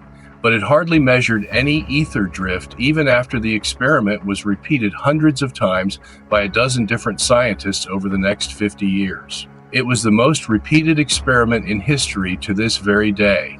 It was repeated so many times because they just couldn't believe what they were seeing. If there was little or no ether drift, then that meant the Earth wasn't moving through the ether or around the Sun. But if the Earth isn't moving around the Sun, then an interferometer put in position as if the Earth were moving around the Sun, that is, in the direction of the supposed circular movement, it would not be able to pick up any significant ether drift, since the opening of the arm would be orthogonal to the ether flow. Even though the Michelson interferometer was rotated, still, in each position the opening of the interferometer arm would be orthogonal to the ether flow and therefore pick up very little of it. Hence, this is why most readings of the 1887 Michelson-Morley experiment, which were measured at the surface of the Earth, were very small. Those that picked up a tiny ether drift could do so because we would expect at least some ether to spill over the edge and into the opening of the interferometer arm and make its way to the eyepiece. But what the 1887 Michelson-Morley type experiments did reveal, just as the Michelson-Gale experiment revealed in 1925, was that there was definitely an ether in space, since every interferometer experiment ever performed from 1881 to 1930 on the basis of the existence of ether in space showed at least a small positive result, and therefore Einstein had no right to dispense with the ether, as even he himself admitted in his general relativity theory. He originally dispensed with ether because he wanted to make the speed of light constant and unimpedable in inertial space, and he wanted to make light speed constant so that it could not be used to determine if the Earth moved, thereby saving the world from having to bow to the Church, who rejected Galileo's moving Earth. At this point, of course, cool hard logic should have been asking the question of how the sun and stars could rotate around the Earth once per day. How is that possible? It is possible by the principles of general relativity that were developed by Ernst Mach and Albert Einstein. Einstein's claim that the world is relative has implications far beyond what he envisioned in his 1905 special theory. Later in his career, Einstein realized that the principle of relativity required that he allow for the relative reciprocal of an Earth spinning on an axis and revolving around the sun. That reciprocal demanded that the Earth be fixed and that the sun and the universe of stars rotate daily around it. And this reciprocal had to be both geometrically and dynamically consistent. Einstein is saying that using both geometry and mathematics, one can legitimately make a spatial coordinate system that would allow the sun and universe to rotate around a central and non-moving Earth and satisfy all the geometric and dynamic requirements of physics as we know it today. Many scientists today have shown quite easily the math and geometry that could make such a universe. George F.R. Ellis, for example, is noted for declaring in Scientific American his defense of the geocentric model, quote, "People need to be aware that there is a range of models that could explain the observations. For instance, I can construct for you a spherically symmetrical universe with Earth at its center, and you cannot disprove it based on observations. You can only exclude it on philosophical grounds. In my view, there is absolutely nothing wrong in that. What I want to bring into the open is the fact that we are using philosophical criteria in choosing our models. A lot of cosmology tries to hide that." Along those same lines of thought, years earlier, Ellis said something similar in the Quarterly Journal of the Royal Astronomical Society. "A modern cosmologist who was also a theologian with strict fundamentalist views could construct a universe model which began 6,000 years ago in time and whose edge was at a distance of 6,000 light years from the solar system. A benevolent God could easily arrange the creation of the universe. It would be impossible for any other scientist on Earth to refute this world picture experimentally or observationally. All that he could do would be to disagree with the author's cosmological premises." Many other scientists have made a geocentric model of the universe using the principles and mathematics of relativity theory. In 1978, Lawrence P. Orwig of the University of Wisconsin discovered, quote, "The interior field of a thin mass shell of arbitrary momentum per unit mass, A, in the parameter v squared equals 1 minus 2m, divided by r plus a squared, divided by r squared, measures the nearness of the shell to its gravitational radius. Shell's shape is arbitrary beyond the requirement of sphericity and the limits of a is greater than 0, or v is greater than 0. It is shown that as v is greater than 0, the interior inertial frames are dragged around rigidly at the same rate as the shell, for all a." Unquote. In 1989, Øyvind Grun and Erik Erikson state, quote, "It was found that in the limit of a spherical shell with a radius equal to its Schwarzschild radius, the interior inertial frames are dragged around rigidly with the same angular velocity as that of the shell. In this case of perfect dragging, the motion of the inertial frames is completely determined by the shell." What these scientists are saying is that a rotating universe will drag around the celestial bodies so that they have the same velocity as the universe. Already in 1918, Hans Thirring examined the motion of rotating bodies. His purpose was to determine how the universe, if it were a rotating shell, would affect movement on Earth, such as the Foucault pendulum, wind currents, and weather satellites. As such, Turing made a mathematical model of a geocentric universe. Turing found that objects would move as we normally see them move, but with an additional force pulling away from the center and thus opposite the pull of gravity.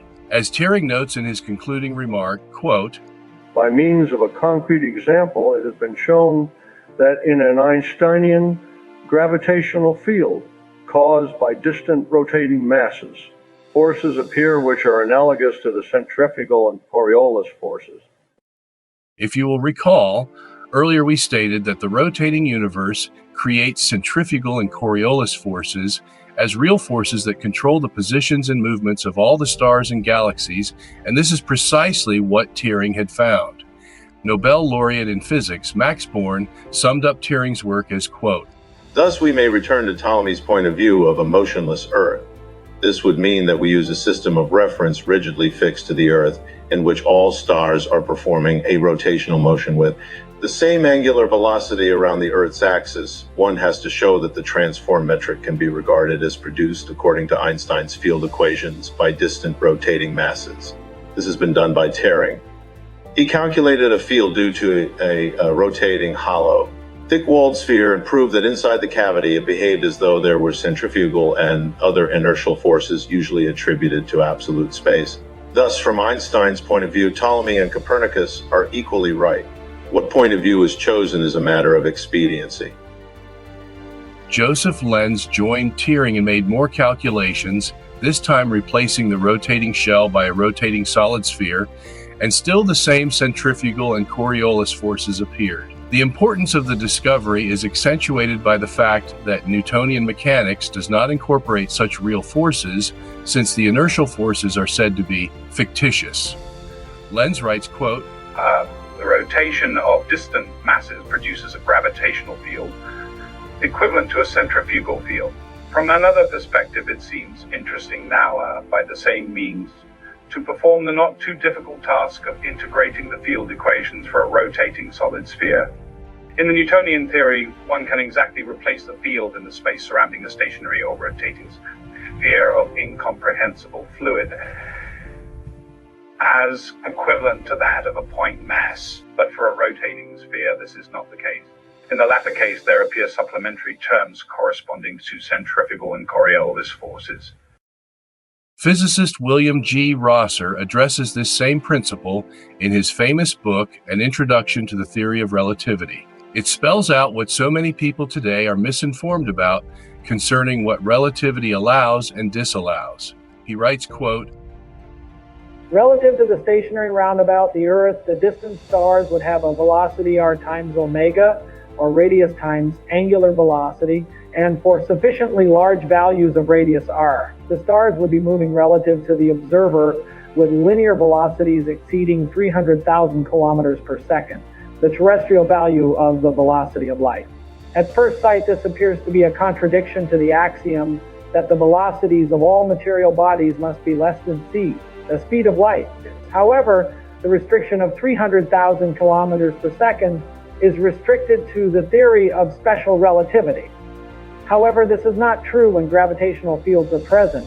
If gravitational fields are present, the velocities of either material bodies or of light can assume any numerical value. Depending on the strength of the gravitational field, if one considers the rotating roundabout, the Earth as being at rest, the centrifugal gravitational field assumes enormous values at large distances. And it is consistent with the theory of general relativity for the velocities of distant bodies to exceed 300,000 kilometers per second under these conditions. In other words, although the speed of light and material objects in Einstein's special theory were limited to 300,000 kilometers per second or less, this was because the special theory did not include gravity or inertial forces.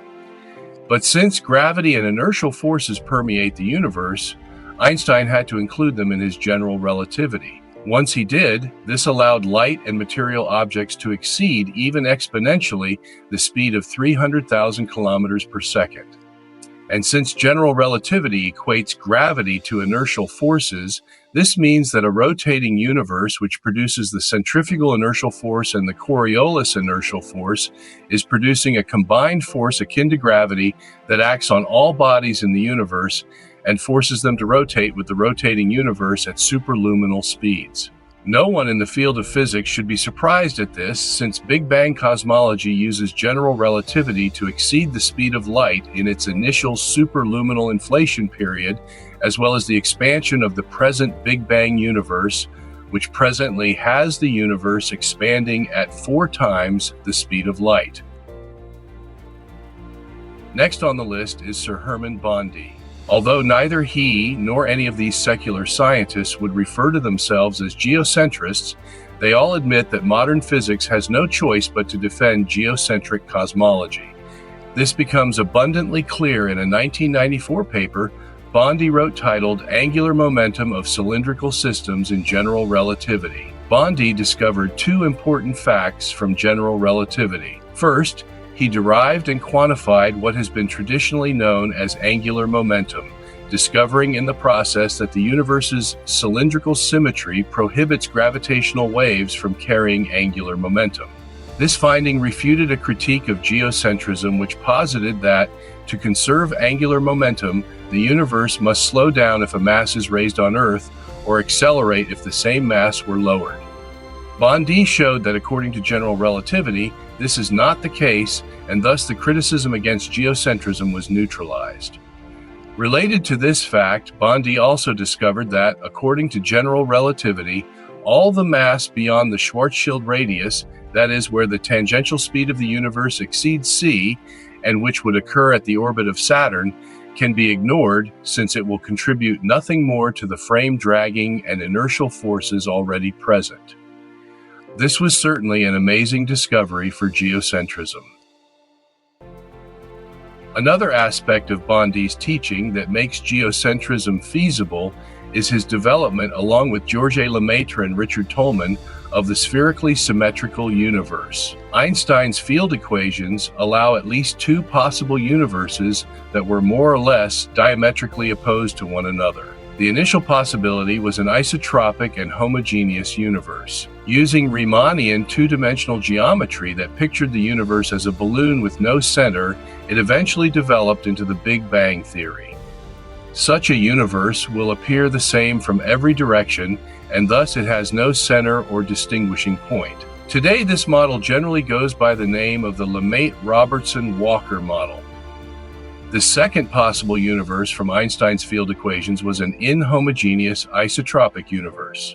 This is a spherical universe with a center, thus allowing for a stationary Earth to occupy that center. It was developed by Georges Lemaitre and later by Tolman and Bondi. There are many other physicists throughout the years who have discovered the same geocentric universe from the tenets of relativity. As such, it is modern science that makes the geocentric model completely viable today and during the time of the Church's censoring of Galileo.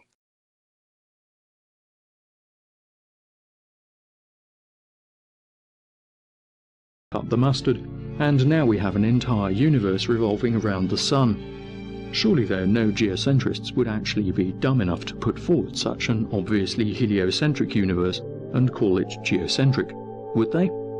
Here's one. It's Robert Sungenis, peddler of quote-mining propaganda tatfest, The Principle. Brahe 2.0, or as he prefers to call it, the Neo-Tuconian model, is essentially what he advocates as a geocentric universe. What the cool hard logic interlocutor doesn't seem to understand is that the Holy Bible, which he calls by his usual demonic name, never says the Earth is in the center of the universe. It only says the Earth doesn't move and that the sun and stars go around it. In physics, there are actually 2 centers to a spherical object. One is the geometric center, which is the point in which any point along a latitude or longitude circumferential line is equidistant in radius to the center compared to any other point along the latitude or longitude circumferential line. The other center is the dynamic center, commonly known as the center of mass, which, by definition, does not move within its bound system. This is what the geocentrist means when he speaks of geocentrism, that is, a dynamic center that does not move, not the geometric center, which can move by going around the dynamic center. Sometimes the geometric center coalesces with the dynamic center. For example, if a tire's geometric center is its dynamic center, the tire will rotate without vibration or wobbling. But if the two centers do not coalesce, the tire will wobble. In other words, if the mass or weight of the tire is not perfectly centered, there will be a wobble. In physics, this wobble is called a precession. As we noted earlier, from the observations we have made of the geocentric universe, the Earth occupies the center of mass of the universe, while the Sun is the geometric center of the universe. This means the universe has more mass in one hemisphere than the other. As such, when the universe rotates around the Earth each day, it will create a precession. And since this precession is in free space, it will occur in both the horizontal and vertical planes. In actuality, the movement of the universe is a bit more complex since it is a combination of precession, nutation, harmonic motion, gyroscopic inertia, inertial boundaries, spin axis, and initial orientation and initial direction of torque. These factors result in a spiral movement of the Sun and stars against the fixed Earth. The horizontal motion coordinates with the 186 million mile diameter of the Sun's orbit around the Earth, with an eccentricity based on the 3 million mile difference in the Sun's distance from the Earth between summer and winter. The vertical motion is based on the 80 million mile north-south margin, which is determined by the 23.5 degree angle that the Sun makes with the Earth's equator on June 21st, and the 23.5 degree angle the Sun makes with the Earth's equator on December 21st, making the 4 seasons. The closest we have as a measure of the axes of this vertical motion is the differences in celestial degrees among the 4 cosmic radiation indicators, namely the axis of evil, the dipole, the quadrupole, and the octupole, which are spread over 16 degrees between the ecliptic and the celestial equator.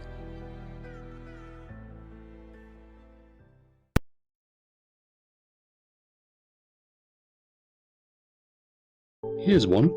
It's Robert Sungenis, peddler of quote-mining propaganda tatfest, The Principle. Brahe 2.0, or as he prefers to call it, the Neo-Tuconian model, is essentially what he advocates as a geocentric universe.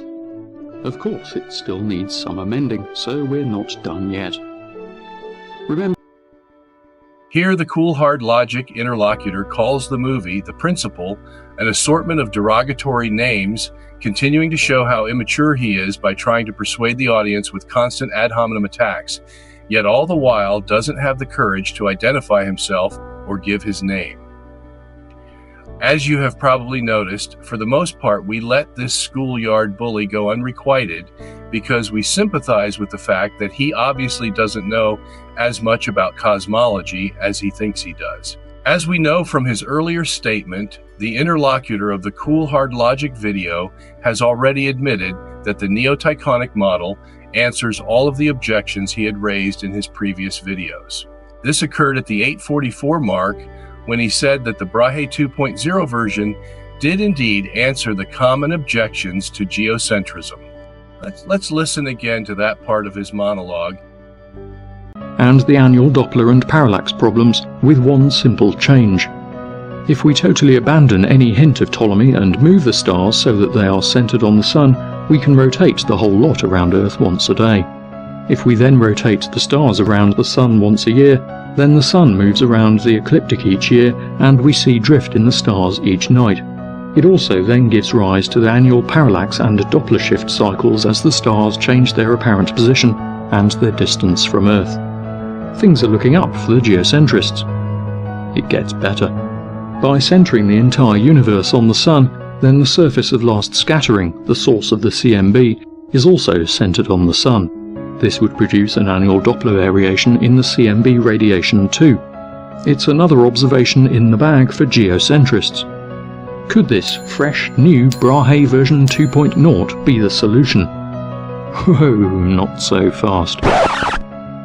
It wouldn't explain why one half of the CMB is detectably warmer than the other. As you can see from the end of that clip, the cool hard logic interlocutor then raised the objection to geocentrism based on the apparent movement of the CMB dipole.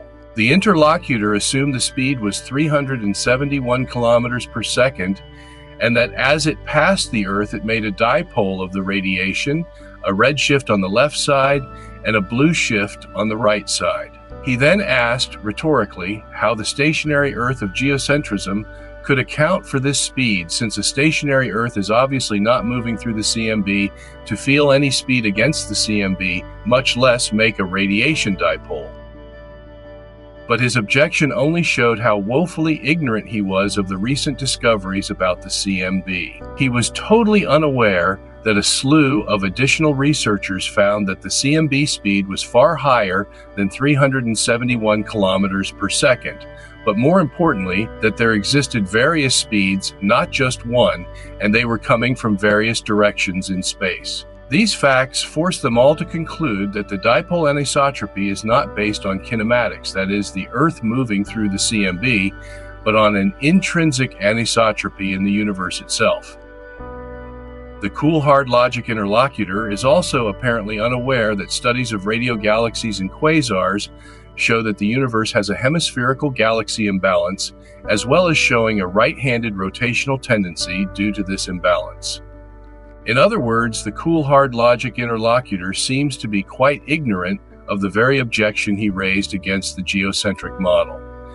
And since he has already admitted at the 8:44 time mark that the neo-Tychonic model answers his previous objections, then it appears that cool hard logic has been defeated.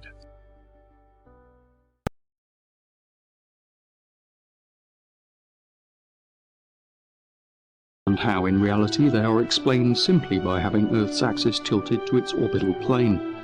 Luckily for us, Mr. Sungenis' extensive research into universal physics is in, and he has a geocentric explanation. The Sun, in the geocentric universe, moves vertically in an arc because the universe itself is oscillating back and forth in a 74 million mile margin.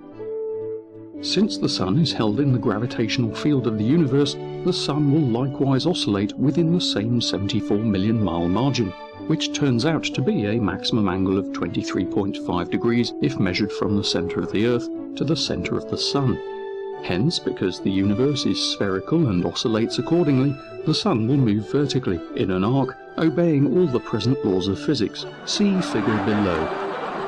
Yes, that's right. Sungenis' explanation isn't merely the crazy sun spiral that we saw in part 1, where the Sun moves up and down due to some unspecified, unknown force.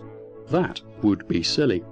Sungenis' solution to that silliness is that it's the entire bloody universe that moves up and down by 74 million miles for no apparent reason due to some unspecified, unknown force. As if moving the entire universe this way would somehow be easier than just moving the Sun. Here then we have Brahe 2.1. It has all the features of Brahe 2.0, but this time the entire universe bounces up and down once a year too. Unfortunately, whilst Sungenis claims that this universe obeys all the present laws of physics, he doesn't seem to get around to actually stating which laws of physics allow for the entire universe to oscillate by 74 million miles each year. Despite his usual affinity for quote mining to supposedly provide support for his batshit claims, Sungenis appears to be unable to draw on any external support for this one, despite claiming that there are unnamed geocentric scientists positing something he amusingly calls consensus geocentrism.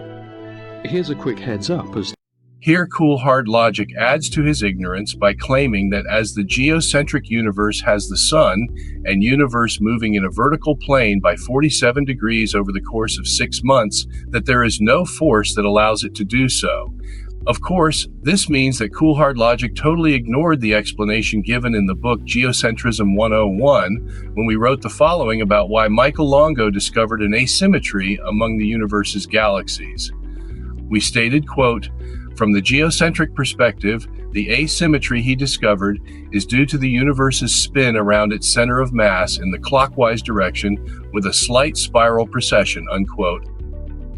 We stated earlier in the book and in this video how and why the universe moves in a spiral motion. It is because the geometric center is offset from the dynamic center of the universe. The physics tells us that an unbalanced rotating sphere will oscillate both vertically and horizontally in free space. We can even see the horizontal and vertical motion in a gyroscope that is not in free space but has one end of its axis secured to a pivot point, as in the following video.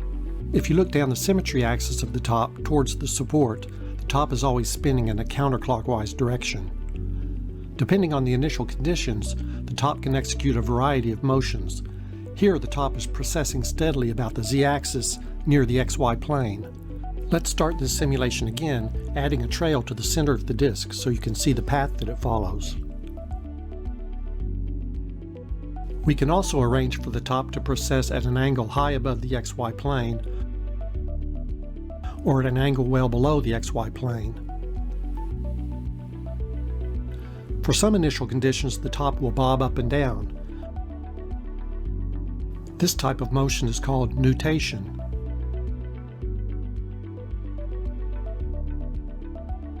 Here's another example of nutation at an angle high above the xy plane.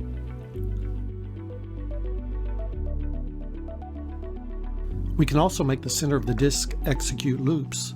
They can be large loops or small tight loops. As one can see, there are an infinite number of gyroscopic and harmonic motions that can be induced into a rotating object. This is especially true if the rotating object's geometric center is different than its dynamic center. Any single direction or any combined directions can be induced into the rotation depending on the degree of precession, nutation, and harmonic motion desired, as well as choosing the inertial frames, the initial axial orientation, and the initial direction of torque that one puts into the system.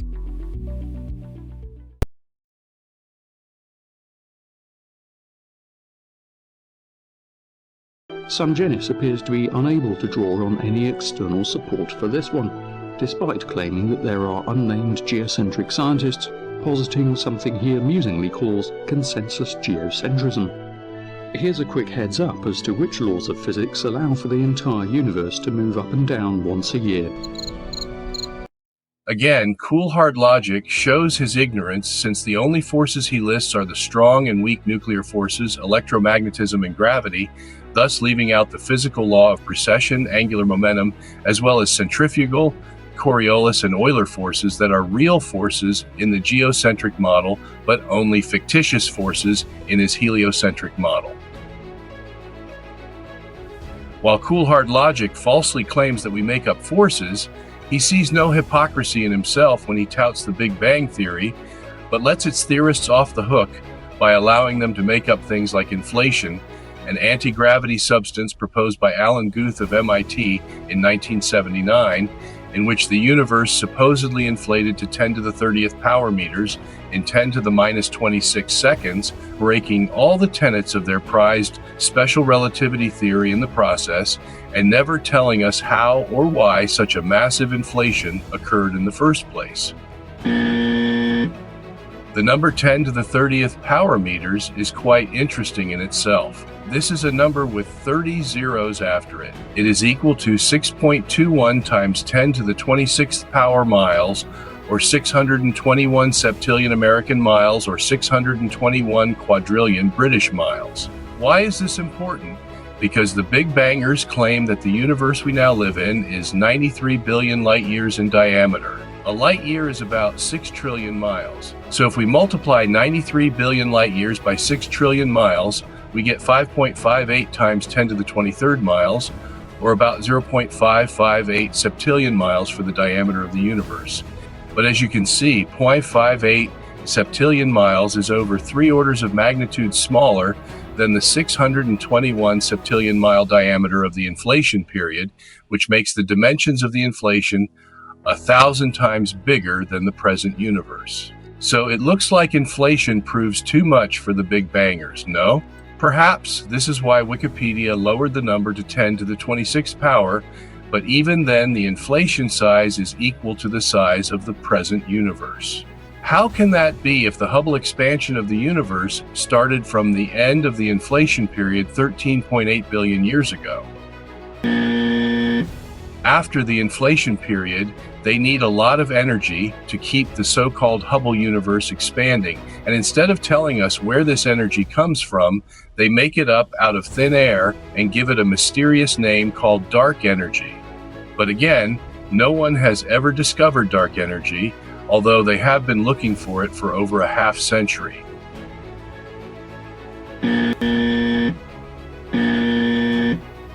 And to help the dark energy expand the universe, they add another source of energy from a made-up substance called dark matter, again with no empirical evidence that it actually exists, although everyone is looking for it so that the Big Bang can survive.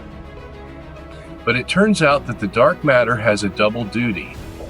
Since none of the spiral galaxies in the Big Bang universe obey Newton's second law of motion, F equals ma, and thus spin 10 times faster than they should be, Big Bang science claims that much more dark matter than star matter exists in these galaxies, which allows for the galaxies to spin so fast.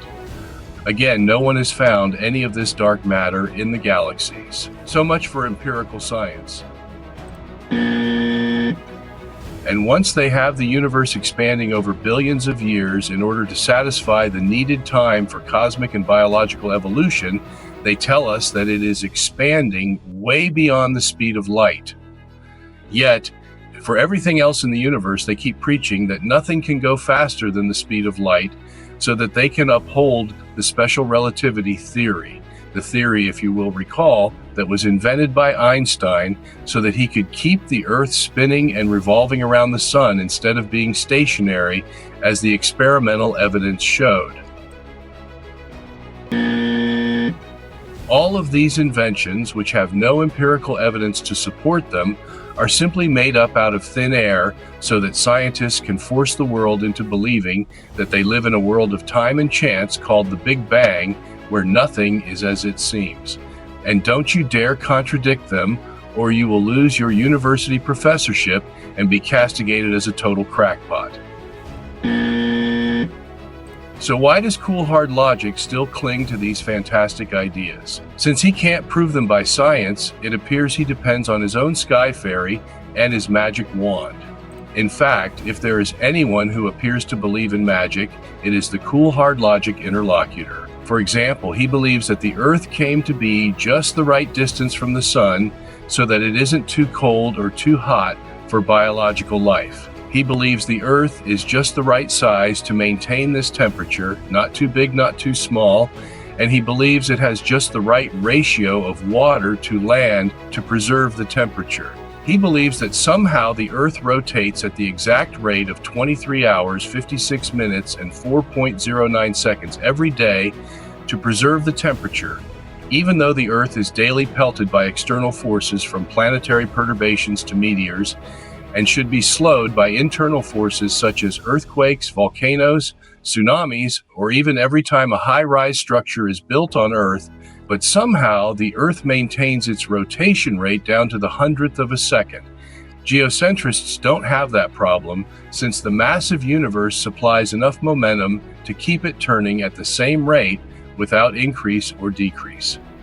Cool Hard Logic also believes that the Earth moves at just the right rate around the sun so that it doesn't fall into the sun or go into outer space. He believes the sun is just the right size and burns just the right amount of fuel for life on Earth, all based on time and chance. The Cool Hard Logic interlocutor believes that somehow, against all odds, a dozen or so crucial physical constants, all finely tuned for the existence of matter, energy, and biological life, just appeared out of nowhere with no design and no purpose. He believes that the extremely long and complex molecule undergirding all biological life, DNA, just happened to form all by itself, and that in a world that started by a gigantic explosion 14 billion years ago and that stars have been exploding ever since, there just happened to be a pristine environment for 4.5 billion years so that biological life could develop on Earth and nowhere else in the universe.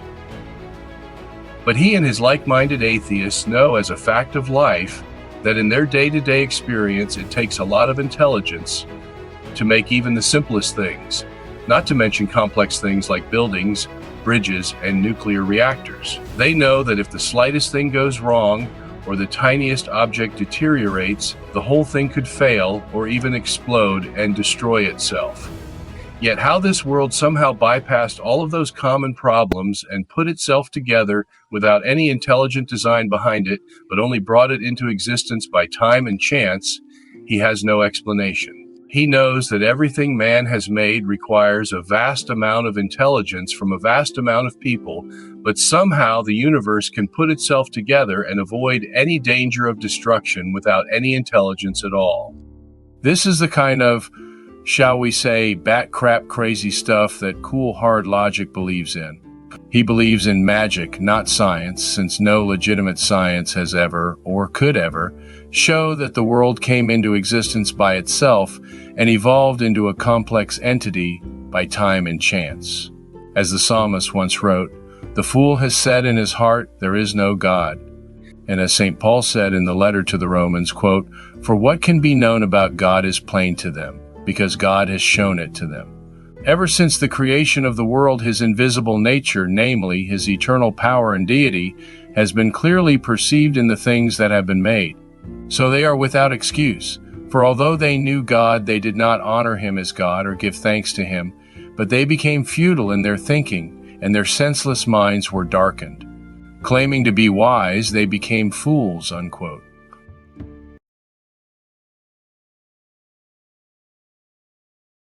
Since Sungenis is claiming that the universe is spherical, that it all moves, and that the gravity of the universe holds the sun in place, and since we know that on massive scales the universe is isotropic, then here we have confirmation that the sun is at the centre of his universe.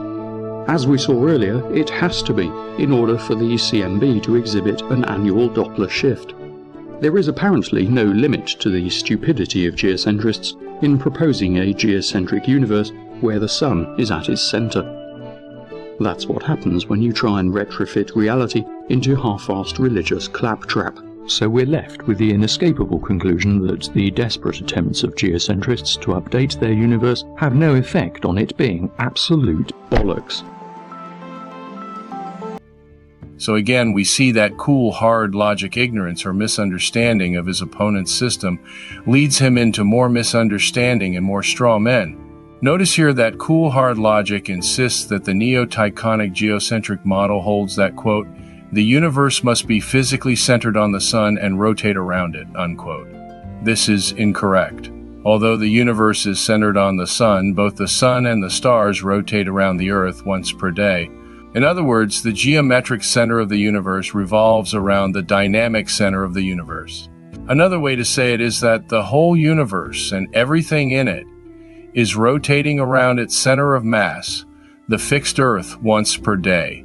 As one can see in the animation, this arrangement would still allow for Doppler shift, since from any viewpoint on Earth, the stars will shift position just as they do for stellar aberration and stellar parallax.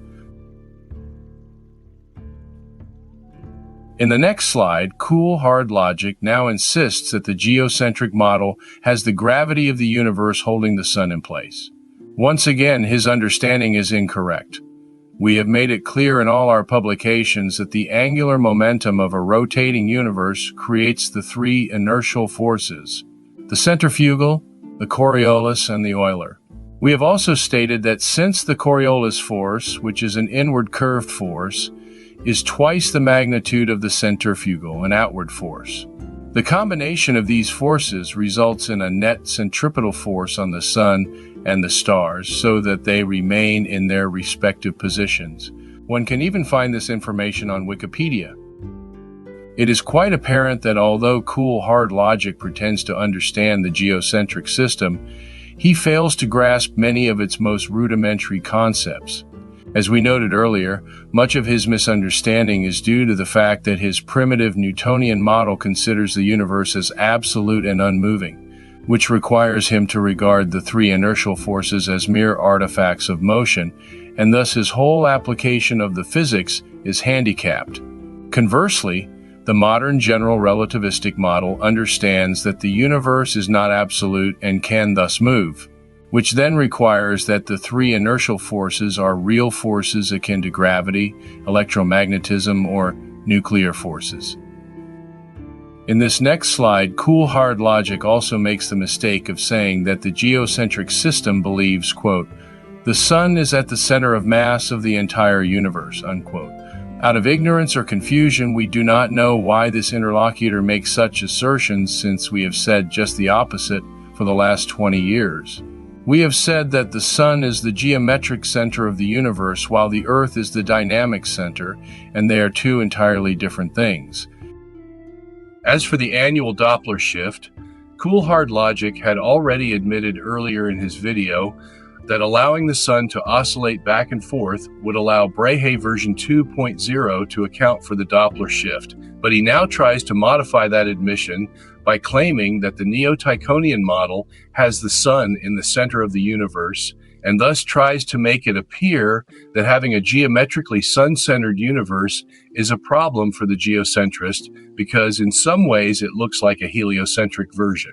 As such, Cool Hard Logic wants to make the rules that his opponents must follow. The rule is, his opponents cannot make a geocentric model that has some features that resemble the heliocentric model. Void. In this way, Cool Hard Logic can make his own straw man to beat up by claiming his opponents are infringing on his territory. Unfortunately for him, no one owns the sky or has a patent on how it must work. The real story is, Cool Hard Logic has little concept of what the Holy Bible actually says. As we noted earlier, the Bible states only that the earth doesn't move. Hence, if we were to make the earth a geometric center that moves, we wouldn't be following what the Bible says. To account for that fact that the Bible says the earth doesn't move, as opposed to saying it is in the center, the earth can only be the center of mass of the universe.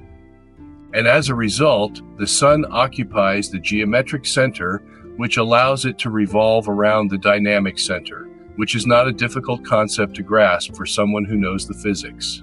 We have reached the end of our video. Thank you for watching it. If you need further information on this topic, we have an assortment of books, movies, DVDs, CDs, and PDFs available for your personal education at the website www.journeytothecenteroftheuniverse.org.